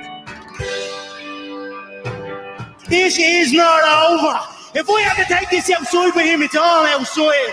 We don't give a. He said that he believes that one of the kicks that he checked is what broke your leg. There was no check. There was not one of them I checked. Your wife is in me DMs. Hey, baby, hit me back on my chat later on. We'll be at the after party, the Win nightclub, baby. You're looking bitch, you little. That was Conor McGregor fired up after he got his leg broken over the weekend. What did he say, guys? Do you have any idea what he said? We had to bleep out some words. I forgot to turn on the subtitles on the radio here. All I know is that if you're in the audience, apparently based on the reaction, if you say a cuss word or you say something about your wife, then you have to cheer. Because I guarantee most of the people in that arena had no idea what he was saying either. It wasn't just us. And that was great audio. And listen, I don't really care about UFC that much. Have you guys ever been to a UFC fight? Never been. I've never been. I think I would like to go though. I would like to go to one. I can tell you that you can see it much better on TV. Oh, yeah. Like watching a football game. That's why everybody stays at home now to watch football. Well, yeah. I mean, there are some sporting events. I mean, I've been to NASCAR races, and yeah, you don't see those close up and things like that, and NFL games and the rodeo and things like that. Okay. And some of the events are cool in person. Hockey games are cool in person, things like that. UFC, all you see is a fence. I don't care how good your tickets are. All you see is a fence. Well, I wonder if like a UFC fight is more for just the experience of I am at this fight. It's more of a social thing, more so than actually watching the fight. I get that. Yeah, like because there are people that think that way about baseball. Like, yeah, the game is there, but it's mostly like a hangout, social just event, and the baseball game is also right there. Well, yeah. Are you really going to get I mean, they had 65,000 people go see Garth Brooks in Vegas over the weekend. 65,000 walking miles from their car in 117-degree weather. Now, this girl will listen to the album before I'll do. Yeah, probably a little better. But like you said, Jake, to your point, It's an experience. It's all about this. But I just laughed about the whole thing. I don't really care about what happens with these fights. I mean, I can appreciate a good boxing match and even people who are athletes, females, males, whatever, who are really good athletes. But apparently they're saying that the injury occurred when do we care? Do we even care? Not really. UFC was just becoming a thing when I was in my 20s. So it was a bit of a rite of passage where people would have these parties when you had a big match like this. But you're right. I still, after watching all of them, I still don't even know much about the sport. I get the general rules, but I don't know who to root for. I don't have a dog in the fight, so it's always like, okay, whatever. Right. And we know it's a lot of bluster, and Conor McGregor was saying some pretty nasty things about his opponent's wife, and then she flipped him off when he went and got his leg broken. I mean, and I don't know how much of that's for show. He said some pretty nasty things about his wife. I don't know how much of it's for show and how much of it's legit. A lot of these things are fun to watch. But this is a guy who didn't he sell, what's the thing called, that 12 whiskey that he had? It's called something special 12. McGregor's whiskey? Remember? Yeah, McGregor's whiskey. Didn't he sell it for like $600 million or something like Proper 12? Proper 12. I'm looking it up. Yeah. I've never heard of this before. One of the number wealthiest 12 guys. Irish whiskey. Yeah, believe it or not, he's one of the wealthiest guys in sports. He's a super wealthy. Cristiano Ronaldo, super wealthy. People you might think, it's all about Tom Brady. Not at all. $600 million deal. Thank you. For Ding, Proper ding. 12. Johnny, tell her what she's won. She pulled that out of this guy. $600 million he got for selling that. Wow. We're in the wrong business. Well, look at Clooney. Clooney got $1 billion for selling what was the tequila? Amigos? Casamigos? Did he own that? Yeah, he and Randy Gerber, who's married to Cindy. I don't know why I even know this garbage. This is a problem I have, that my hard drive is full of crap like this. Cindy Crawford, the beautiful Cindy Crawford, is married to Randy Gerber, the restaurant owner. He and George Clooney are good buddies, and I guess they created this Casamigos or whatever, obviously with some other people. All right, hold on. So they did sell it. Ryan, what's your guess? What'd they sell it for? Casamigos. George Clooney. Based on the Conor McGregor number? Yeah, sure. Why not? I'll say $600 million. Exactly. Heidi? I'm thinking $1 billion. $300 million. Much less than McGregor's, which is surprising. Wow, really? I thought it was $1 billion. $300 million. Still, I could squeak by on that. Oh, wait a minute. $300 million? Nope, $700 million. My bad. Yes. Come on, Google. Yep, $700 million. All right, Ryan's right. Woo, yep, closest without going over. Okay, Casamigos, $700 million. There you go. Ryan. Hey, thanks for adding that. I didn't even add it. I've been looking at that right dinger button all last week, and I've been waiting for an opportunity to use it. So you didn't even care about the price. You were just looking for a reason for you to use that. No. button. I did find the right price. Well, okay, yeah, you're right. I didn't care about the price. Heidi So what's the lesson here? The lesson here is to create a really fancy brand of booze and fool people into thinking it's better than the Salsa tequila, on the back shelf of the grocery store. I think every celebrity's doing this now. I think if you look up any celebrity, they probably have either a booze line or a clothing line. Or makeup, the makeup, Kardashians and their yes. makeup lines and all that kind of stuff. I mean, like I'd buy something that Khloe Kardashian told me to buy. I don't think so. But there are people who will buy it. They'll look on YouTube. They'll see these so-called influencers, and there's obviously a huge amount of money to be made in you telling people to buy this or that product. You know who got ridiculously wealthy doing that nobody ever realizes because they really didn't act beyond Full House was Mary-Kate and Ashley Olsen. They did clothes, right? They got Clothing? so wealthy doing tween girl clothes when they were in that age range. They're not doing it now, I don't think, because tween girls don't know who they are. But they made all those dumb VHS movies right after Full House that every little girl in the world was watching. And man, they made billions of dollars on clothes for about 10 years. Well, and Gwyneth Paltrow makes money off of her website, and Kate Hudson makes a fortune off, what is it, athleisure, they call it athleisure.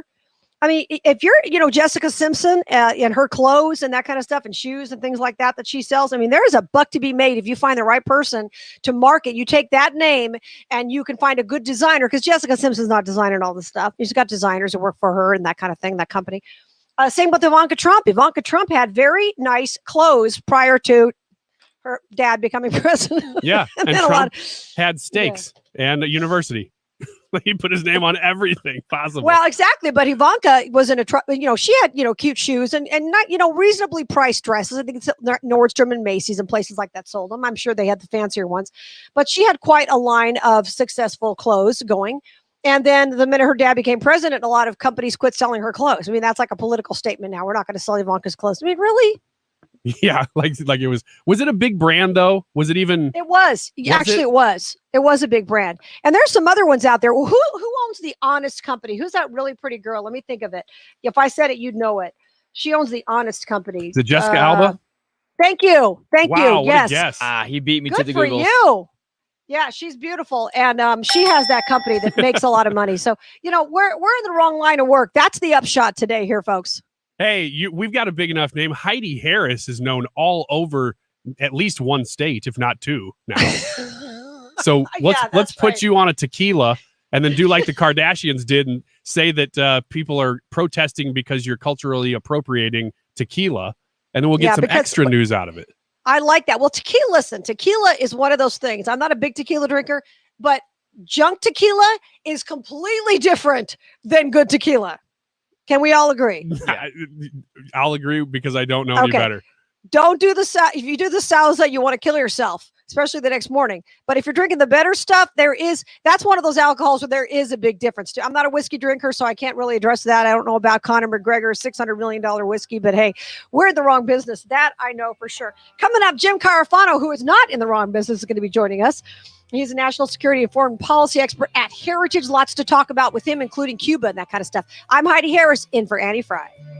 The race for the Missouri Senate seat's already heating up. Mark Meredith here. Join me in person Thursday, July 15th at 18th North Central as we kick off our Decision 2022 coverage. I'll talk to each candidate one-on-one. First up, former Missouri Governor Eric Greitens. We'll hear what impact he thinks he can make in the Senate. A conversation with Eric Greitens July 15th. The doors open at 6. It is free and open to the public. 18 North Central is located at 18 North Central Drive, O'Fallon, Missouri. Home warranty. I know, right? Buying coverage for appliances, your heater and AC, etc. from a company that hopes you never ever have a claim or call. Let me introduce you to a real home warranty company, the kind that actually wants to help you. Upkeep Home Warranty and Maintenance. Upkeep visit your home 4 times a year to maintain your appliances and equipment. You will never get a lack of maintenance denial because Upkeep does the maintenance. Also nice, Upkeep assigns you one point person to help you. You won't be passed around like an office hot potato, and you won't get subcontractors. Upkeep does all their work, so there's no blame game. Just experts helping you. Visit upkeepstl.com today and type in 971 for $100 off. Don't be denied. Instead, be relieved. Upkeep Home Warranty and Maintenance. 636-387-7331. Keep up your home with Upkeep. Keep up your home with Upkeep. Keep up your home with Upkeep, and you'll have a happy home. Acropolis Technology Group. I want to start by recognizing our team's exceptional hard work during this pandemic, and apparently our clients recognize it as well. We were just honored by not winning 1 Best in Business award, but 4 Best in Business awards. We won Best IT Firm, Best in Cybersecurity, Best in Customer Service, and Best in Value. These 4 awards are a culmination of our team's hard work every single day, all done during the most challenging year we've had in our 24-year history. What these 4 awards tell me is that we are recognized for being experts at our craft. We do it in a friendly way, and our clients see value from partnering with us. I can't think of 4 better awards that summarize what it is we do for our clients each and every week. Acropolis has been helping some of the region's best companies protect, optimize, and grow their businesses now for many years. We have done it for them, and we can help you too. To find out more, give us a call or visit us at acropolistech.com. That's Acropolis, TECH.com. Acropolis. It's a better way to manage IT. The Annie Frey Show is our weekly visit with Tyrus. It is the most racist thing I've ever heard was for someone to say, well, you're white and you were born, so you're an oppressor. That's like saying I'm black and I'm born to be a criminal.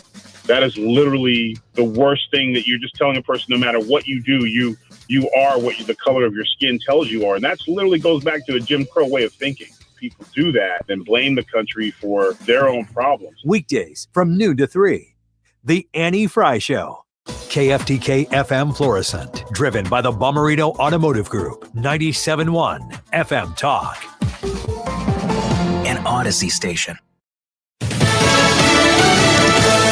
A crime-fighting meeting at the White House. Lisa Brady, Fox News. President Biden hosting the meeting with law enforcement and elected officials from around the country. We know there are some things that work, and the first of those that work is stemming the flow of firearms used to commit violent crime. He's also highlighting how some cities are using COVID relief funds to help fight crime, including with summer youth programs. But his focus on gun violence is contrasted with a Republican argument that much of the spike is fueled by Democrat-led policies, including bail reform and defunding police. In Chicago, more than 40 people were shot over the weekend, with 11 killed. Police say there's also now been an arrest from that horrific viral video you might recall from just a few weeks ago here in Chicago. A couple with 2 young children dragged from their car on June 19th ended up dead in the street. Fox's Matt Finn. A federal strike force is headed to Chicago and several other cities to try and help.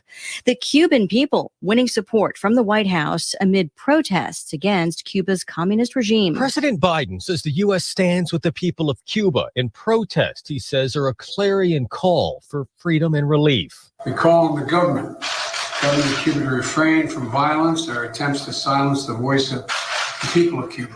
Thousands of Cubans began protesting across the country Sunday in one of the largest demonstrations against the government in decades. White House Press Secretary Jen Psaki denied accusations made by Cuban officials that the U.S. is fomenting the protest. At the White House, Jared Halpern, Fox News. A vaccine pass will be needed to get into restaurants and shopping malls in France. The French president just announcing that new mandate, while he also orders healthcare workers to get a COVID vaccine by September 15th. Meantime, the British Prime Minister going ahead with lifting most COVID restrictions next week. America is listening to Fox News. I miss my baby. Someone stole my baby. By the way, my baby is my landscaping truck that was literally stolen from a job site.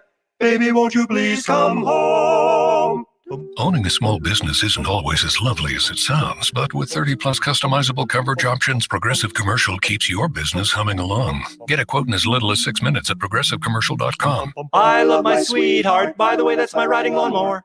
Progressive Casualty Insurance Company and affiliates. Coverage and discounts not available for all vehicles or states. Policy terms and conditions apply. Looking for a way to pay for that new home improvement you've been waiting for? Ready to consolidate credit card debt at a lower interest rate? Figure offers multiple loan options that can help you improve your finances. From mortgage refinances to home equity lines and personal loans, Figure can help you find the loan that's right for you. Figure takes all the stress and hassle out of the process. Apply 100% online at figure.com and see your new rate in a few clicks. Figure out your finances at figure.com. Figure Lending LLC, Equal Opportunity Lender, NMLS 1717824. Terms and conditions apply.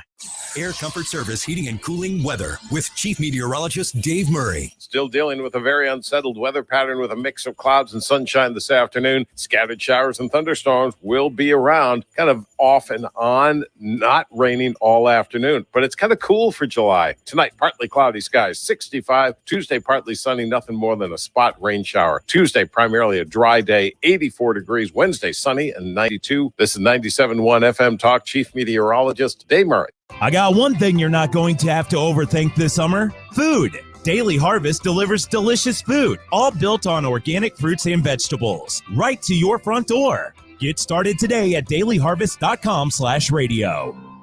Edwards Carpet, serving St. Louis for 82 years. We have all your flooring needs and a level of customer service you can't get at the home centers. Great prices, free financing, and guaranteed installation. Come on down to Edwards Carpet Stores. Hey, you know the saying, what happens at the barbecue stays at the barbecue. Hot July days are best enjoyed with friends, family, and of course, grilling your favorite barbecue treats. But before you know it, sticky fingers, falling utensils, and spilled sauces somehow always make their way into your home. Lucky for you, Zero Res can get it out with carpet, tile, area rug, and upholstery cleaning services. Zero Res has you covered for whatever messes make their way inside your home this summer. They have experienced technicians that know how to best clean and care for each of those unique surfaces in your home with their patented cleaning system. And don't forget about the air ducts. Your air ducts are like the lungs of your home. If they're dirty, your indoor air quality suffers. According to the EPA, indoor air may be 2 to 5 times, sometimes more than 100 times more polluted than outdoor air. Trust the team at Zero Res to get everything clean for you. Schedule your cleaning at ZeroResSTL.com. Ask for the KFTK Mark Reardon special to get 3 rooms of carpet cleaned, starting at just $129. Take $50 off the air duct cleaning, 474-2020. Don't forget to tell them that Mark Reardon sent you. Odyssey now has hundreds of new exclusive music stations for you to discover your new summer soundtrack. Get moving with worthy workouts for a cardio sesh fueled by today's top artists. Hanging with your crew? Throw it back with Picnic Party for old school jams for your cookout. Or sail away with Odyssey's new yacht rock station, Jugger Yacht. There are hundreds of new exclusive stations to check out today. For summer barbecues, road trips, or relaxing poolside. For every move, every interest, every passion. By Odyssey. This is where St. Louis comes to talk. 97.1 FM Talk. Join the conversation digitally. Download the Odyssey app and tune into the #1 talk station in St. Louis at any time. The Annie Frey Show is sponsored by Forensic IT, the tech experts that find the root cause of your technical problems. ForensicIT.com. That is exactly what I needed to hear. Thank God someone here knows what they're talking about. That's us. That's right. Gotta love this American ride. Right, you need to take the time and get the full picture. Come on, turn the radio on. It's Saturday and I won't be long. Don't get me wrong, I love the ladies. I mean, they rev my engine, but they don't belong in the newsroom. It is Anchor Man, not Anchor Lady. What do you want from me? I'm not America's sweetheart. Goodness sake, kid. Keep your voice down. Your father's listening to the radio. I'm not America's sweetheart. This is the Annie Frey Show. I'm Heidi Harris in for Annie Frey. Having a great afternoon. Hope you are too. A lot to get to this hour. Jim Carafano is going to be here, national security and foreign policy expert at Heritage Foundation. Who doesn't love heritage? We do. Got an update on what's going on in Cuba. He's going to give us some information on it. Also, Ryan's got a great update. It's kind of a timeline, Ryan, right, on what's going on in Cuba, because it's amazing to see people really fighting and saying, we want freedom, and then holding the American flag up. Oh my gosh, if you do that now in America, people think, oh, you got to be a Trump supporter or an anti-vaxxer or this or that or the other. Our American flag, people are marching through the streets of Cuba with American flags, demanding freedom. And yet the liberal press, I love this, they're trying to characterize this. Well, they're just upset about the vaccine. Yes. Yeah, that absolutely, right? Yes, that absolutely is happening, which is why I grabbed this. It's from a girl named America Valdez. I think she's a Cuban national. So she has very close ties to the nation. But she's, and here's the deal too. In her profile on her Twitter site, she's got she, they, and the pride flag in there. So she is not at all a conservative as far as I can tell. She's just reporting, here's what's really going on in Cuba, because she's got pretty close ties to it. So this started apparently Friday night-ish, probably Saturday. She's tweeting this on Saturday and just keeps updating. And I thought it's a great timeline. If you didn't know what was happening over the weekend, if you weren't following it closely, certainly if you're watching mainstream news, there hasn't been a lot about it, but it's a pretty big story. So it starts on Saturday. She says, here's the thread. There's a humanitarian crisis going on in Cuba. The healthcare system has crumbled and they're unequipped to contain the COVID outbreak that's going on. The regime has refused to accept aid from foreign countries while the people are dying. So certainly that stuff is a part of this. It's just not the only thing that's going on. She says, for years now, the Cuban healthcare system has been suffering due to a lack of proper infrastructure, medicine, equipment, personnel. The regime for many years now has sent Cuban doctors to aid all over the world to have this good sort of public appearance that Cuba's doing well, but little to no pay. And they're leaving their own hospitals in Cuba understaffed, and especially during a pandemic. So she goes on to say the lack of medicine is not, in caps, is not because of the American embargo. The embargo does not block trade for food and medicine because people need these things to survive. The government simply doesn't fund the healthcare system. So now we're getting into, as you know, Heidi, the roots of the problem. Of course, Obamacare, lack of capitalism, and putting any, there's got to be a financial incentive for people if they want to succeed. This is excellent. Exactly. So once again, tell me her name again for people who her want to name look is her up on America Valdez, and that's Okay. her Twitter handle, America Valdez, okay. at America Valdez. So you can see this all for yourself. She's got video of things happening on the ground, so it's all I think pretty legit here. She says update, and this is on now Sunday. Yeah, this would be yesterday. She's update. The Cuban people have taken to the streets protesting. Can land you in jail in Cuba, and they're out asking and yelling for freedom and the fall of communism. They're risking their lives for Cuba. And there's a lot of people doing it, which is why I think they're having so much success, is because, if you're the only one doing it, you're not going to risk jail time. But if there's enough people, everybody's out yelling about it now. Yeah, they can't arrest us all, right? That's the whole theory. But that's amazing, and for her to be able to do that. And can you imagine? That's the problem that a lot of us have with Obamacare, is the idea that, listen, is there a lot that could be fixed in medicine? Absolutely, we understand that. Is there a lot of money wasted and things like that? We understand that too. But when you take the financial incentive out of it, that's going to destroy anybody's motivation to do anything. Exactly. And so she goes on here on yesterday afternoon. She says, "My people are screaming for an end to the dictatorships. Listen to them." And there's some video here with them screaming, "No tenemos miedo." I think that means something about the dictatorship. You can look that up, Jake. Yeah. Update later in the day. The dictatorship is taking down the internet in the towns where people are protesting. So we really are probably not seeing the full extent of the protests that are going on. A lot of the videos that we have were from Saturday and maybe Saturday night into early Sunday morning. But since then, they've taken down the internet in a lot of these areas. She says they do this often. Please share with the hashtags SOS Cuba so their voices aren't silenced. They're risking their lives right now. The military, so there's another one. The military is arresting peaceful protesters. This is terrifying in a country with no due process now. Wow. Yeah, no due process. You're going to wind up in a Cuban jail and never see the light of day again. How scary is that? Yeah. And lots of videos here just of her kind of, I guess, getting the stuff out, spotted the Cuban government mobilizing its special forces to stop even peaceful protesters. So not allowing anything to come out. Wow. Undercover. That would never happen here. We would never do that. We would never arrest somebody and just put them in a jail forever and not let them see due process, unless, of course, you were there January 6th, in which case you could just rot. Yeah, and we would never censor opposing ideas either. No. Don't stop it. You said no tenemos miedo? No tenemos miedo. That means we are not afraid. Oh, awesome. There we go. Thank you, Google That's Translate. another Spanish word that's close to that I didn't want to say. You can swear on the air if it's in a different language, right? Yeah, if nobody knows what it is. Yeah. Well, you know what? Maybe I think Spanish you can't, but maybe another language Spanish nobody speakers would would know it. And I think, here's the thing about Spanish, not to try to go off on a different tangent, but Spanish is such a polite language. I love the Spanish language. I know a lot of words. I wouldn't call myself a Spanish speaker, but the people who are Spanish speakers, it's a much more, not that they can't be crude, but their language is more polite. And something we'd say was like, oh, I don't give a whatever, which is no big deal. In other languages, especially Spanish, it can sound much more offensive if you literally translate it word for word into Spanish. So something we'd go, they'd go, ooh, can't believe you said that. So I want to be careful when I took 4 years of Spanish in high school. I can't speak a lick of it. Oh, that's funny. Nothing. I learned how to cuss in Russian by watching Russian car crash videos on YouTube. Wait, what? Hold on. Is that how you spend your time? No. Or was that for an assignment of some sort? Sometimes what I have seen though, but they all use a few of the same words that I'm not going to use on the air because they are cuss words in Russia, and I had to actually look those up, but it's pretty funny.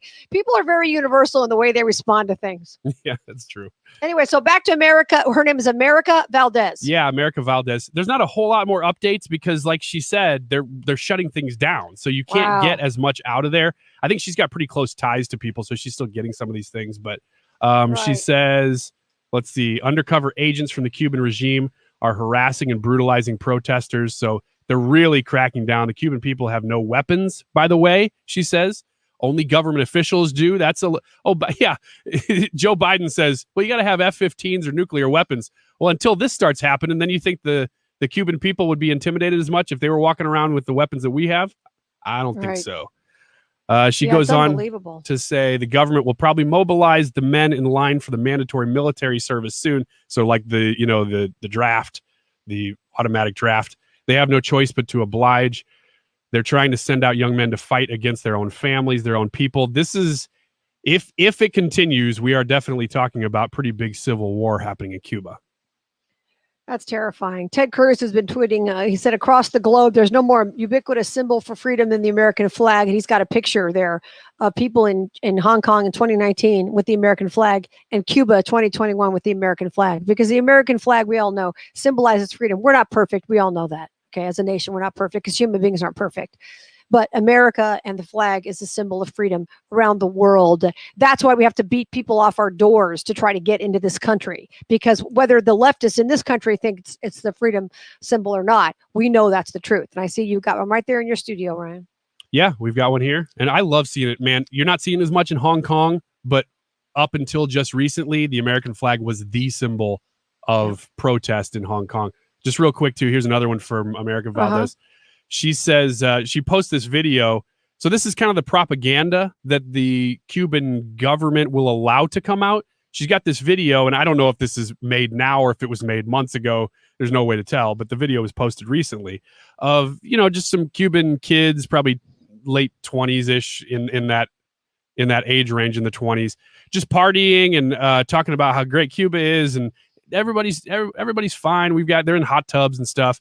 And she says, here's what's going on. While Cubans struggled to survive this humanitarian crisis, the direct descendants of the revolutionary leaders of Cuba, as in Fidel Castro and Guillermo Garcia, are flexing their riches that have been granted to just them by 60 years of exploitation of working class Cubans. Look what communism gave us, is what they're saying.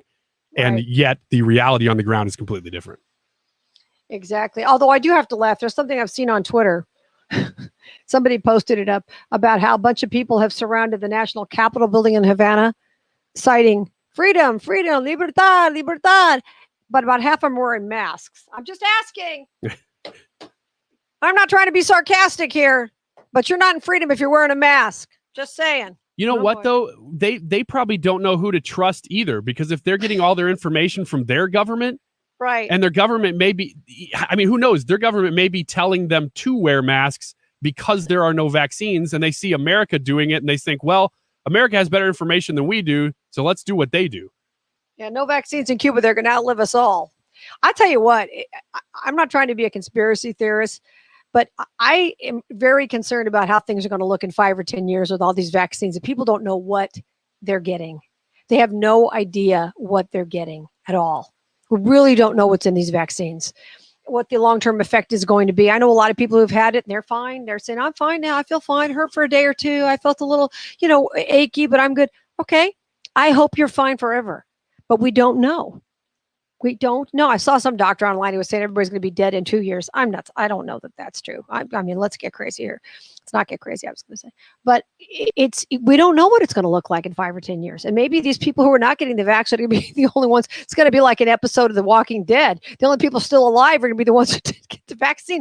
I don't know. I'm not saying that. I hope that's not true. But there's so much we don't know about it. And this constant push that we all need to get it, all need to get it, all need to get it. And there's no other point of view that can even be considered. That ought to scare everybody to death. Do you think there's a place for the Biden administration? Let's say it wasn't the Biden administration. Let's say it was still Trump. What we should do as an American government here in Cuba, or do we do anything? Do we just hands off? Well, we should always encourage people who want to stand up for freedom, but how much can we get involved with the government? That's the question, right? There are things you can do to try to destabilize the government. But here's the problem. When you try to destabilize a government in any way, whether it's financially or anything else, sometimes the vacuum created is even worse than the one you had to deal with to begin with, right? We've seen that happen around the world. So you just don't know. I want the people in Cuba to be able to live in freedom, though. I mean, it's horrendous. I mean, Cuba is still a pretty country, but it used to be just a beautiful country before Castro took over. And it's just so upsetting that people that close to us too, that close to America, are living under that kind of situation where they're willing to get in some kind of a old boat that or car they turned into a boat and try to get here. I mean, can you imagine? We are so spoiled. We have no idea what it's like, those of us who were born here, to be willing to die to have a chance at freedom. And I'm very strong on the borders. Okay. Believe me, I understand it. But these people in Cuba are living in a terrible situation. I'll tell you what, how about a swap? I propose a swap. All the people in America who are whining, burning American flags, yanking them off people's doors and stomping on them, all of them, let them all go to Cuba. Person for person, right? We'll swap 1-to-1, and then bring all the people who want to come here, who are holding up the American flags, let them come here. How about that swap, guys? You like it? Yeah, I saw all weekend that very type of thing where it says memes and stuff that say number of people fleeing communist and socialist countries to get to America. Right. 200,000 a month or whatever it is at the border right now. Number of people fleeing capitalist countries to go to socialist countries? Roughly zero. Exactly. There's no reason, none whatsoever. All right, coming up, Jim Carafano is going to be here, national security and foreign policy expert at the Heritage Foundation. Can't wait to hear what he's got to say about Cuba. And we'll ask him that question, Ryan. What should the government do, if anything, to get involved in this and encourage these people? That's a very good question. We'll talk about that with Jim Carafano. I'm Heidi Harris, in for Annie Frey. This is the Annie Frey Show. How might this week's big stories impact your portfolio? Hi, I'm Bob Stockdale with Stifel. Join me and fellow Stifel financial advisor Eric Robert during On the Money every Saturday from 11 till noon right here on 97.1 FM Talk. Stifel, member NYSE and SIPC. It's time to get back together. Back to group hugs and group hangs. Dining in with family and going out with friends. But to get back to the things we love safely, we need to get vaccinated. COVID-19 vaccines are free and proven effective. But if you still have questions, that's okay. It's your choice. Go to mostopscovid.com or call 877-435-8411 to get answers and find a vaccine near you. Because we're stronger together. So I don't know if you have dental insurance or if you don't. This is Ryan Wiggins, by the way. Of course, you've been listening to me here on the Annie Frey Show, and you've heard me talk about Fountains Family Dentistry before. So I've been in both camps. I've had dental insurance at times. We do right now, and they work with us great when we do. But I've also gone seasons where either I didn't because I was running my own business and it was just not top of the list, or I've decided at times to forego it for a year and take my chances, save $25 a month or whatever it is. Either way, no matter which category that you're in, let me suggest that you talk to Steve at Fountains Family Dentistry. You can call up there and ask for Steve and say, look, here's what I've got going on. I just need cleanings for my family, for my kids and whatever. Or I've got this really big dental problem going on and I want to get my teeth cleaned for a funeral I'm going to. That makes no sense. Let's edit that out. So if you call Fountains Family Dentistry, then they can tell you, you know what? You have insurance, here's what we can offer you, or you don't, here's what we can offer you. My point is that they're going to work with you for whatever your needs are, even if they're as weird as the one that I just said. Visit fountainsfamilydentistry.com. Call them, ask for Steve, or just call them and tell them what your situation is. They'll work with you. fountainsfamilydentistry.com. The biggest and best gun shows are the RK Gun Shows, and they're coming this weekend to the Family Arena in St. Charles.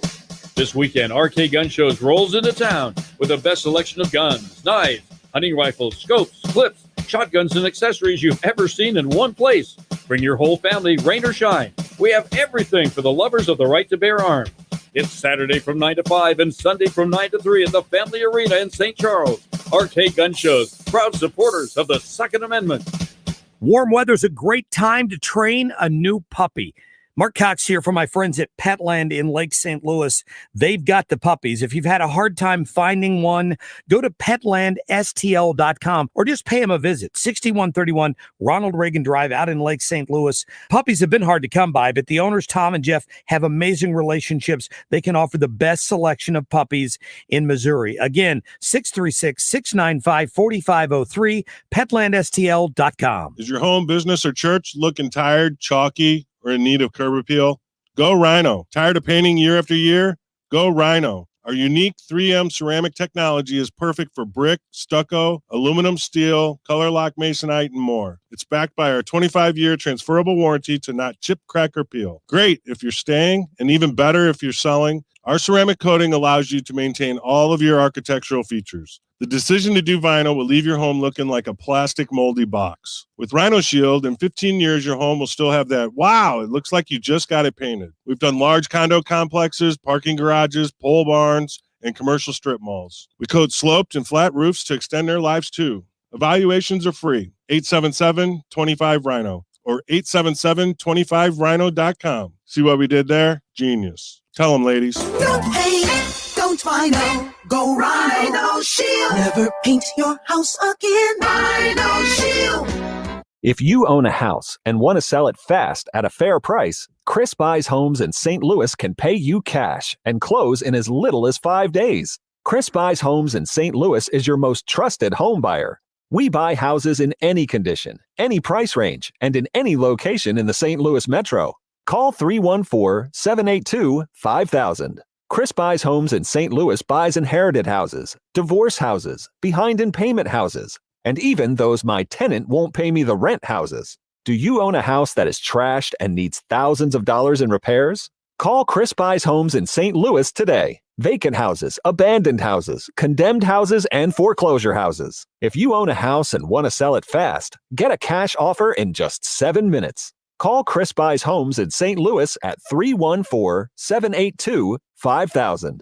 That's 314-782-5000. 314-782-5000. Information to keep you moving.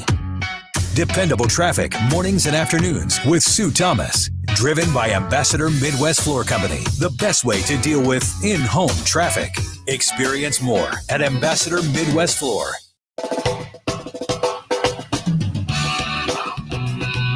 The Annie Frey Show is streaming online. Watch us live on YouTube and subscribe.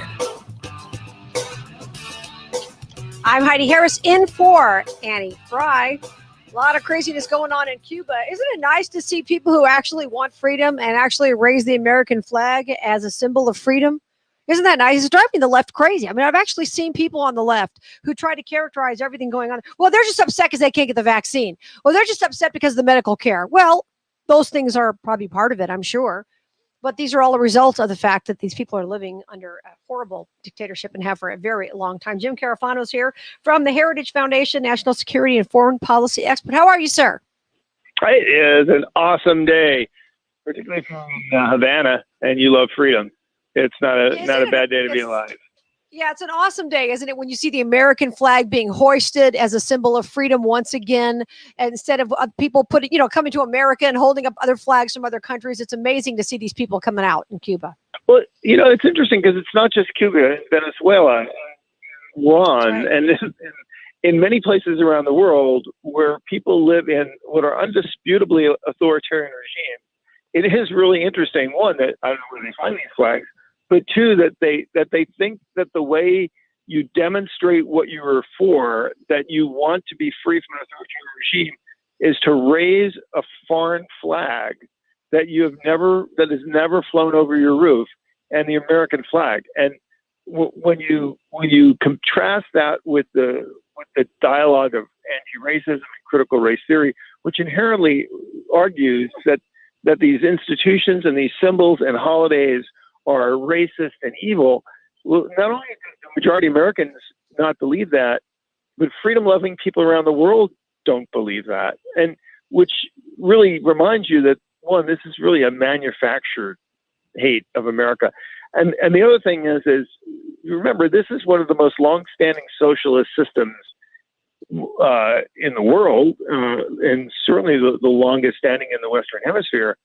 And the people that have lived under this regime forever hate it. I mean, we talked to a lot of dissidents, and a lot of people have been talking to a lot of people in Cuba. These are spontaneous. They span the entire country. They're completely unorganized. It's just the people woke up one day and they just felt like expressing their utter disdain for this regime. Yeah, it's truly amazing. We're speaking with Jim Carafano, National Security and Foreign Policy Expert at Heritage Foundation. What's the response from Biden so far has been tepid, to say the least. Well, first of all, that there wasn't an immediate response from the White House was incredibly disappointing. Right. The statement from the State Department actually seemed supportive of the government, which said, well, people had vaccines, they wouldn't have a problem. And then the White House today put out a statement, which was not half bad. It says, we should stand with the people of Cuba and the government should listen to their grievances, which was at least something. But then the press secretary comes out and says, well, this statement was made in the name of the president, which means that it's not the president's statement. I mean, that just seems like it completely undermines the whole statement. And the other thing is what an opportunity to indict socialism and communism as completely corrupt. And of course, the statement avoids that assiduously. So it's something, but you know what? Like, I don't know, because I'm not in the White House. Shockingly, they don't call me. They don't have to know their coffee or have beers. But I just get a feeling that somebody in the White House woke up this morning and said, "Oh my God, there are voters in Florida we better say something in support of the Cubans, or nobody in Florida will ever vote for us. Well, don't make up the president. Let's just write something. I mean, that's kind of what it sounds like. Someone stick your hand up his back quickly and make him talk. Oh, it's so sad. We're speaking with Jim Carafano from the Heritage Foundation. It's amazing. What do you think America should do to help these people, if anything? Well, I mean, I think the two things our government should do. One, they kind of have to a very strong statement of support for the people of Cuba. Sadly, we now have something from the White House. We don't really have anything from the State Department. We don't have anything from Pelosi or AOC, all the self-proclaimed leaders of the left. We've got innumerable statements from Rubio and Cotton and all the foreign policy leaders on the right. So it'd be nice if the American, leadership with one voice stood up and said, we stand with the Cuban people. That would be one. The other thing I think is what we have to understand. The last time this happened, the Cuban government's response was to take all those dissidents, throw them on boats, and throw them out of the country, sell to the United States. The White House should send a very stern warning to the Cuban government right now that will not be tolerated. That would be an enormous humanitarian crisis. It's incredibly dangerous to do that. This is hurricane season. No country, Assad throws people out of his country. No responsible government on earth throws people out of their country. So we should be warning the Cubans against that. Jim Carafano is National Security and Foreign Policy Expert at Heritage Foundation. So I'm seeing MSNBC anyway reporting that the Biden administration is sending officials from the DOJ and maybe the FBI. Make some sense of that for me. What exactly would we be doing that for? Are you talking about the ones that are going to Haiti? Oh, yes, I am. I'm talking about Haiti. Sorry, I meant to transition that for you. Just switching countries there. Yeah. Okay. So, no problem. So we go from, basket case to basket case. The big difference is Cuba has awesomely beautiful beaches and incredible countryside. And it could literally be, if it wasn't for hurricanes, the paradise on earth. If it was just a democracy with high capitalism. Haiti, on the other hand, is probably the most sad place in the world. It literally has nothing, and they have no beaches. So the president was assassinated. The acting head of government asked the United States to send troops. The U.S. declined to do that. I don't think anybody on either left or right of America thought sending U.S. troops in this situation made sense when there wasn't really a clear statement or purpose for that. Instead, what the administration has done is they've sent in essentially tactical help with the investigation of the assassination. They've detained a number of people.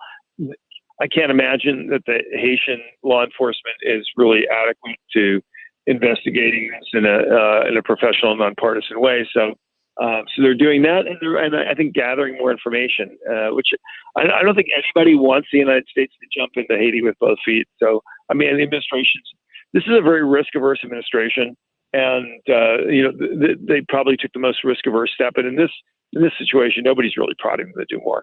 Is there anything to this suspect that they've got in the murder of the Haitian president, 63-year-old Christian Emmanuel Sanon? I don't know much about his history, but I'm reading that maybe he was a nationalist from Haiti that had been living in Florida, maybe responsible for this, but I don't know really who to trust either. Yeah, I think it's very premature to start drawing conclusions. We know it was a team of hired mercenaries, a number of nationalities. That really doesn't tell you much of anything. Again, we don't know how much to really put into Haitian law enforcement. So I think we're not there yet. But there are so many scenarios on the table, and all of them reflect back to nothing like this would be happening if this was a country that had decent governance and a modicum of public safety, and it really doesn't. All right, we're speaking with Jim Carafano from the Heritage Foundation. How bad do you think it could possibly get? When we think about it, there have been some major world events that have been triggered by assassinations of leaders. We know this could possibly happen. What do you think? Well, the biggest threat from something tremendously destabilizing in Haiti, and this happened not just from political events, but from physical events, earthquakes, hurricanes, everything else, is population migration. The only thing that really keeps the population from Haiti from rapidly migrating is, in fact, it's a very difficult place to leave. But I think that's probably the number one concern right now is, a large, displaced population. Something that would only likely happen if really widespread violence kicked in. Well, I can't imagine that we would get involved in that. I don't. Obviously, that would not be the right thing, as you said. I can't imagine it happening. But and it's a shame because it's not just this one incident. If this were to happen in America, we know it's happened before, where people have been assassinated, including presidents, and then somebody else steps in, the vice president. There's a transition of power, and in Haiti, we don't know what's going to happen next. Right. Well, we do have upcoming elections, so I think everybody will be kind of watching that. And you're right. I mean, people have limited interest in Haiti from a real, significant geopolitical standpoint, because there's just not that much there. From a humanitarian standpoint, we poured all kinds of money in this country, and it hasn't really improved lives. But it goes to the old adage, everybody wants to help and they do foreign assistance and everything else, but you cannot help a country and a people more than they're willing to help themselves. Right. Exactly. Right. You're not going to change a culture. Well, you're not going to change a culture of a country, and you're not going to help a human being that you may know who lives down the street from you. If they're not willing to fix their own life, whatever it might be, their addictions, their irresponsible behavior, you can't do it for them. They're going to have to do it for themselves, and that's the case with countries too. Yeah, it should be kind of carved in stone somewhere in foreign policy, because otherwise and this of course is the Kamala Harris problem with addressing the root causes of migration in Latin America. I mean, her solutions have failed forever and ever and ever, and they're not actually addressing the real root causes. And ironically, whether you're talking about Cuba or Haiti or Central America or even Mexico, point for point, the last administration had an infinitely better foreign policy, and many administrations often come in neglecting Latin America and only turning to it later in their presidency when events kind of drive them to it. The last administration actually came in, actively engaged in Latin America, created some of the best conditions on the ground we've seen in a very, very long time. That, in large part, why the border was secure and why things dried up, because we stabilized the region so well. And this administration really came in, ignored everything that was done, and really went back to ignoring the region. And here we are 100 days in, and they already have two crises on their own doorstep. Jim Carafano, in your expert opinion, with Haiti and Cuba, we're talking about two nations in the same part of the world, both experiencing, upheaval, I guess, of different kinds. Is one more likely, and I'm kind of leading to Cuba here, is one more likely to experience an actual revolution where things change for the positive than the other? Well, it's very difficult because whether it's the French Revolution or the Russian Revolution or the Iranian Revolution, authoritarian governments look very stable until they're not. I mean, by their nature, they hide information even from them themselves. So it's often why we always wake up and we're surprised, because they're very rigid, but they're also very fragile. And so will this lead to something? I mean, the Cubans have more than enough security services and capacity to shut this down. So the betting guy would say no, but on the other hand, you never know. I mean, we've already seen this morning they arrested Guaido, the leader of the opposition in Venezuela. Likely that was at the instigation of the Cubans, and likely it was to show that, hey, we are still the strong guy in the world, and we have muscle here. But again, this is going to create issues in Venezuela. So right now we have serious issues with Cuba, in Haiti, Venezuela. The Venezuela has bled over and is hurting Colombia. Brazil is going through a terrible time with COVID. So, our nearest neighbors have never been in greater need of American leadership and engagement. And this administration's almost like ignored that they're there.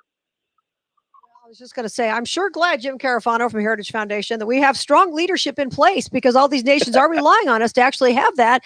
And they've got to be looking at this and saying, oh my gosh, we thought we had an ally. We thought we had somebody we could count on, and we don't know who's running the show. We talk about the leadership of the free world, and this administration was happy to come in with all this happy talk rhetoric about America's back or engaged. But this is worse than leading from behind. I mean, right. This is phoning it in. It's not a cause for optimism, I gotta tell you. Yeah, that's true. We're speaking with Jim Carafano from the Heritage Foundation. And these other countries, they see Joe Biden out in public who can't even put a sentence together. They see this. They're looking at this and they're saying, who's in charge? Kamala Harris that nobody likes, who's running around worrying about what the root causes of immigration are. I mean, they've got to be very concerned about how unstable America is when it comes to the leadership we have right now. And it creates space for the Russians. It creates space for the Chinese, for the Iranians. And they move quickly to fill that. The thing is, if you followed Obama foreign policy, you'd have to admit at the end of 8 years, most of our friends and allies didn't think that much of it. I mean, and they were actually complaining about it in public. People just kind of forget that because we're all obsessed about Trump. But it took about 6 years for people to really catch on that the Obama shtick was just not working. We're a little over 100 days into the Biden administration. And people are sending up red flags. That ought to really cause you to lose some sleep. Yeah, absolutely. Jim Carafano, Heritage Foundation. Thanks so much for joining me on the Annie Frey Show. Of course, I'm Heidi Harris in for Annie Frey, as you know, because you know Annie. Great to have you. I appreciate you joining us today. Thank you, HH. Thank you, JJ Carafano on Twitter. Great talking to you. Appreciate that. Yeah, fun. He's always fun. Yeah, isn't it crazy, Ryan, when you think about the stuff that's going on down there? I mean, these people have got to be looking at this and saying, other countries, people in other, these people have television sets, they have the internet, they see Joe Biden stumbling, bumbling, mumbling, can't figure out what kind of ice cream he's going to have. And they're looking at this and they're going, who is in charge of the free world? Because it's not Biden and it's not Kamala. Who's left? I wonder if they know more about what's going. Most of the world knows more about what's going on in the United States than we know what's going on in the rest of the world. Because they're honest about it. Yeah, they don't mind calling it like it is. And we're the center of the world. I mean, we're the economic capital, the cultural capital of the entire world. So most other nations generally know what's going on in our nation, even if we don't know what's going on in theirs. And I think they probably know, A, exactly what you mean about Biden, but B, that the American flag still within our country represents freedom despite the leadership. That's right. Absolutely true. I'm Heidi Harris in for Annie Frey. Coming right back.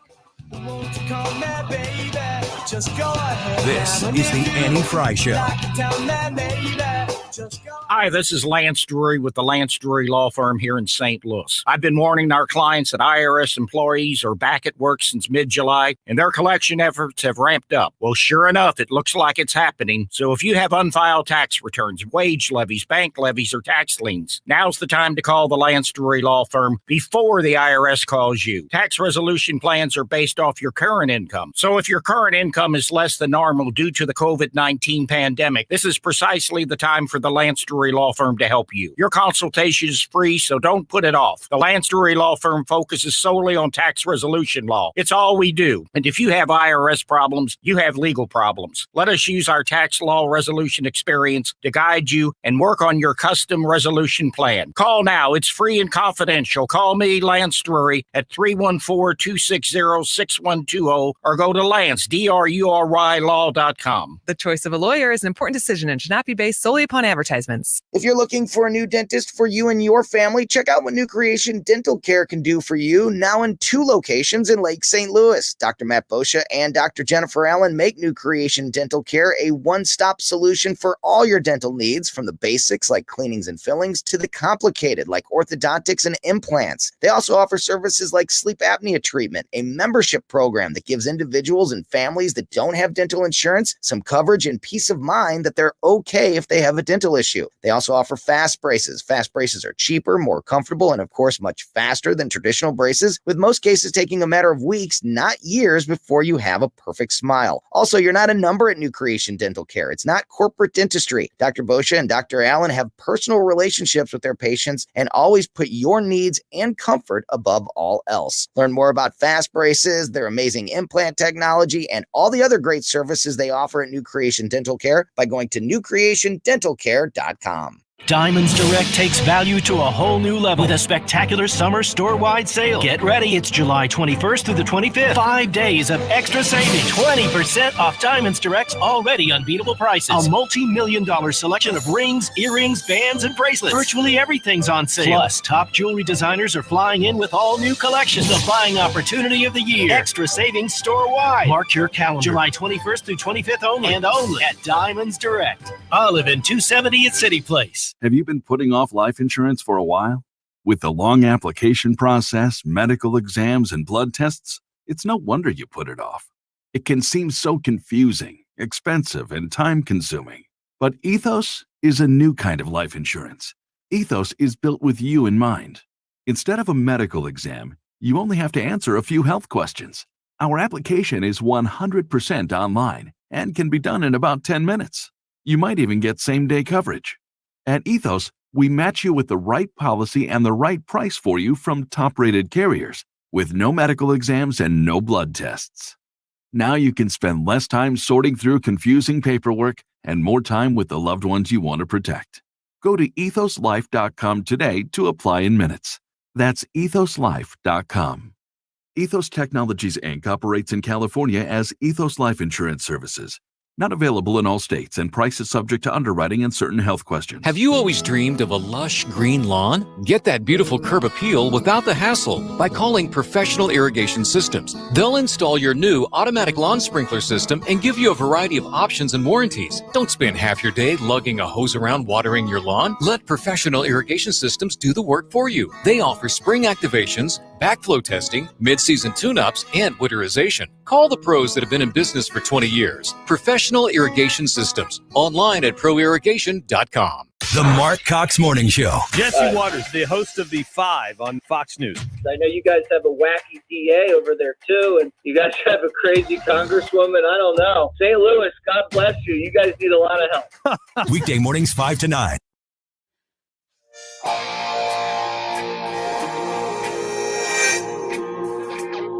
You're listening to The Annie Frey Show.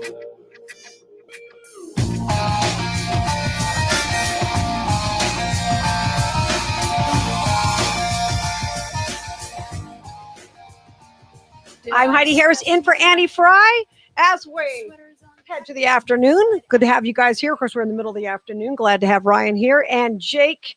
So, Ryan, I'm seeing that you have a weird tan. What's the deal, bud? Oh, you're just now noticing this after all day? Okay. No, I'm just all into myself. I didn't even know. Well, I don't want to get creepy, but I can see it here from my camera. Well, let's make it super creepy. So I'll give you. I'll give people a second to log on online if they want to see how bad this got. I'll show you the best parts first because my forearm just looks like a typical. There's your white. Your white boy arm. Okay, there it is, got right it. There. It's a typical. Boy, you are stand. white, aren't you? But man, woo, it's pretty stark, isn't it? I mean, yeah, that's pretty bad. It actually looks worse on the camera than in person. I think so a little bit. Maybe it's just the lighting. In the mirror at home, it looked this bad. So I think that's you're real. pretty. Yeah, you're pretty much a white boy there. Pretty white. So here's the bad one. I'm going to take off my headphones a little bit.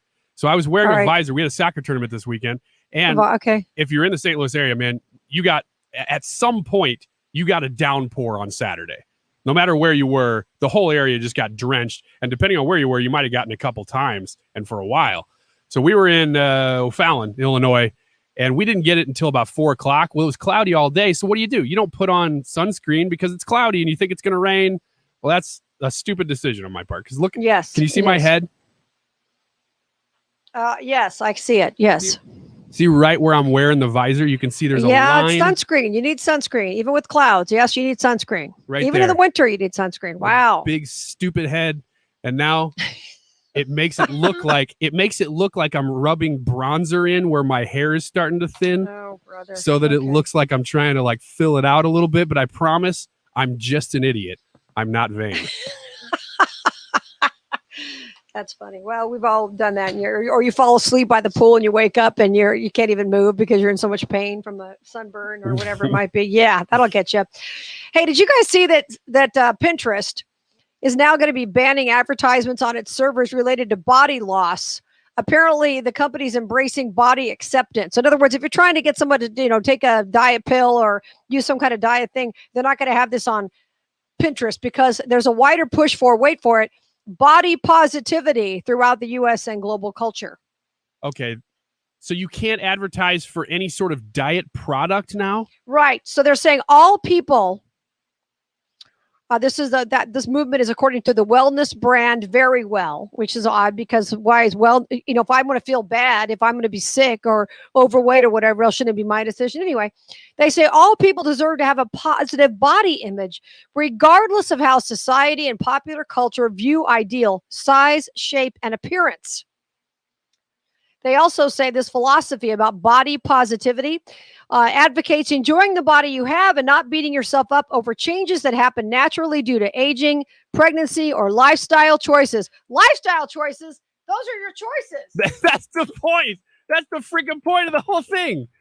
Right. That's not aging. Aging you can't do much about. Right. But if you choose to sit out and trash yourself and you look 20 years older than you are because of the way you treat your body, well, that's your fault, right? Lifestyle choice. Yeah, this is a fine line. That's what's tough when you talk about this issue, because there are things that genetically everybody has that they're like, you know what? I wish it wasn't this way. I wish my whatever looked different. But like my gut, I wish as I'm getting older, I wish my gut looked different. Some of that's choice, though. In fact, in a lot of ways, that is my choice. That I'm sitting here on camera here drinking a Dr. Pepper and eating gummy worms. I could lose some weight if I decided to, but apparently, if somebody tells me that I can lose weight, then I can claim, no, you're not being body positive toward my gut, so you're going to have to take that elsewhere.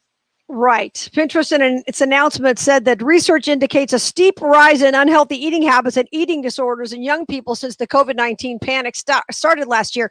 I can tell you, working from home and things like that, I need like a time lock on the fridge. I'm putting myself out there. Okay. Like, no, you were just here. Go back in your office. You don't need to come back into the cabinet. You were literally just here. Whereas if I was working at like Lowe's or Home Depot or whatever else and walking all day long, I wouldn't be heading to that fridge every 20 minutes or half hour, right? Just saying. Yeah. I'm making myself sound real attractive in this break, aren't I? Pasty white skin, receding hairline, big fat gut. Check it out on the webcam. So wait, so I'm not on Pinterest. Aren't there like a lot of like different like recipes on Pinterest? I hear people talking about Pinterest recipes a lot. I wonder if the number of don't ask me. I don't cook. Ask Ryan. I don't cook. I don't cook well, he doesn't either. We don't cook. Nobody cooks. He's eating gummy worms and drinking Dr. Pepper. Something about that situation tells me that he doesn't cook. Yeah, I don't cook for people I like. You mentioned they banned the diet pill ads, and I started thinking about all these people who have told me, "Oh, you got to try this buffalo chicken mac and cheese cake recipe I found on Pinterest." That's funny. And I'm like, then they should eliminate all of the the shapewear that people buy, the women buy, the Spanx and all these other things that are shapewear, to hold everything in. I'm like, one of the guys I used to work with, to your point, Ryan, about talking about your gut. I don't see that you have a gut, but he said, I resent the term dad bod. He said, I resent that because if you talked about a mom bod, women would go berserk. But it's okay to insult a man and talk about the dad bod. Do you see it that way? I don't think that being a dad affects the content of your body as much as going through pregnancy does. I'll give women that. Like when my wife got pregnant, her body changed quite a bit. Mine didn't really change that much at all because I didn't have two children growing inside me. Right. But now there's this whole, this pejorative dad bod. Like you get to a certain point, you're pushing the stroller at Disney World. You're not hitting the crunches like you used to, that kind of thing. And my friend was saying, if they were saying this about women, oh, she's got the mother's body. I mean, women would go crazy, but you can insult the guy by going, yeah, look at the guy with the dad bod there at Disney World. I don't care. You know what? That's one area that I do not care about equality because there are things that we got to acknowledge that women are more sensitive about than men, and that is absolutely one of them. So I'm fine with that, and I do kind of have a dad bod, so it doesn't matter. Pretty sure the dad bod is in now anyway. Yeah, it's in. I've heard that a lot. Well, because so many people have gained that COVID-19 over the last year. Darn right. Yeah, hanging around the house and all that kind of stuff. Quarantine 15. Yeah, exactly. Yep. Speaking of inclusiveness, Sports Illustrated put out their show where they featured plus-size models. Now, can I just say, speaking as a woman, I don't think beauty comes in a dress size. I don't believe that at all. There are gorgeous women of all sizes. What do you guys think? Yeah, I would agree. Yeah. So they have some really beautiful plus-size models here. It's funny, though. It's supposed to be inclusive, and there's a picture here of all these beautiful girls. and they did this over the weekend. Okay, the inclusive swimsuit show. They're all different sizes, but guess what? They're not inclusive because they're all beautiful. There's not an ugly one in the bunch. Well, I'm also okay with being exclusive. At some point, you're going to be like, look, I don't want to buy a magazine full of just rat ugly people. But that will happen. I guarantee you that's the direction that we're headed. Right. Well, why would I want to buy your face cream if I'm going to look like you? Yeah, right. Exactly. That's the whole point. Exactly. But how inclusive can it be? There's nobody ugly. That's the whole. I mean, is it weight inclusive? Is that what they're saying? Like, if yes, it's weight inclusive. But like I said, to plus size girls, but they're all beautiful. And I know many plus size girls who are beautiful, very curvy girls. I mean, there was a time when that was far more desirable than these, lollipop girls now. Well, but the girls are but they're all pretty. There's not. I mean, you want to be inclusive. Let's go to Walmart and pick some people out of the aisles there. Yeah, just do shoots in Walmart. I'd would buy that magazine. Have you seen those websites devoted to Walmart? People dress at Walmart. Yeah. Oh yeah, exactly. That's why if they made it into a fashion magazine, I would subscribe 100% and charge whatever you want. I'd do it. That's a whole industry now, though. The whole plus size model thing. It used to be that people are breaking the trend and they're doing plus size. That's sort of more common now than skinny models. And you also have to remember that how much are all these photographs touched up anyway? Like all of them are touched up. Please, Kim Kardashian, all these people. Actually, I've been about 10 feet away from Kim Kardashian, and I will tell you, she is gorgeous. I was in a place where she was about 10 feet away at this car race, and because she had a race car in this race, and a friend of mine was sitting next to me, an older guy, and he said, "Who's that?" And I looked up and I go, "Oh, that's Kim Kardashian." He goes, "Pretty girl," and she is. She's tiny though. She's like, short? I don't know, 5 feet nothing, tiny little thing, but she's beautiful. Yeah, very you never tiny. know. I always, I never really gave Kim Kardashian's height any thought, but in my mind, she was always like 5'10" or something. Yeah, I always right. feel That's like what you so think. tall. Right. I don't know why. Well, some people you don't expect them to be short, but they are. Joe Rogan's really short. I've interviewed him. He's very short. Some of these other people, it's just all an optical illusion. That's what we're all about. I'm Heidi Harris. I'll be here all week for Annie Frey. Stay tuned for Mark Meredith. Have a great day. Another glass of that rock and roll. Turn up the band, find the hole, gonna lose control tonight. What do you want from me? I'm not America's sweetheart. You're listening to the Annie Frey Show live from the Air Comfort Service Heating and Cooling Studio. Air Comfort Service is celebrating 52 years of residential and commercial service, maintenance, and installation of heating and cooling systems. Get in your comfort zone. Visit aircomfortservice.com. This past year has been difficult for so many Americans. The uncertainty of the economy lingers under this new administration, especially with all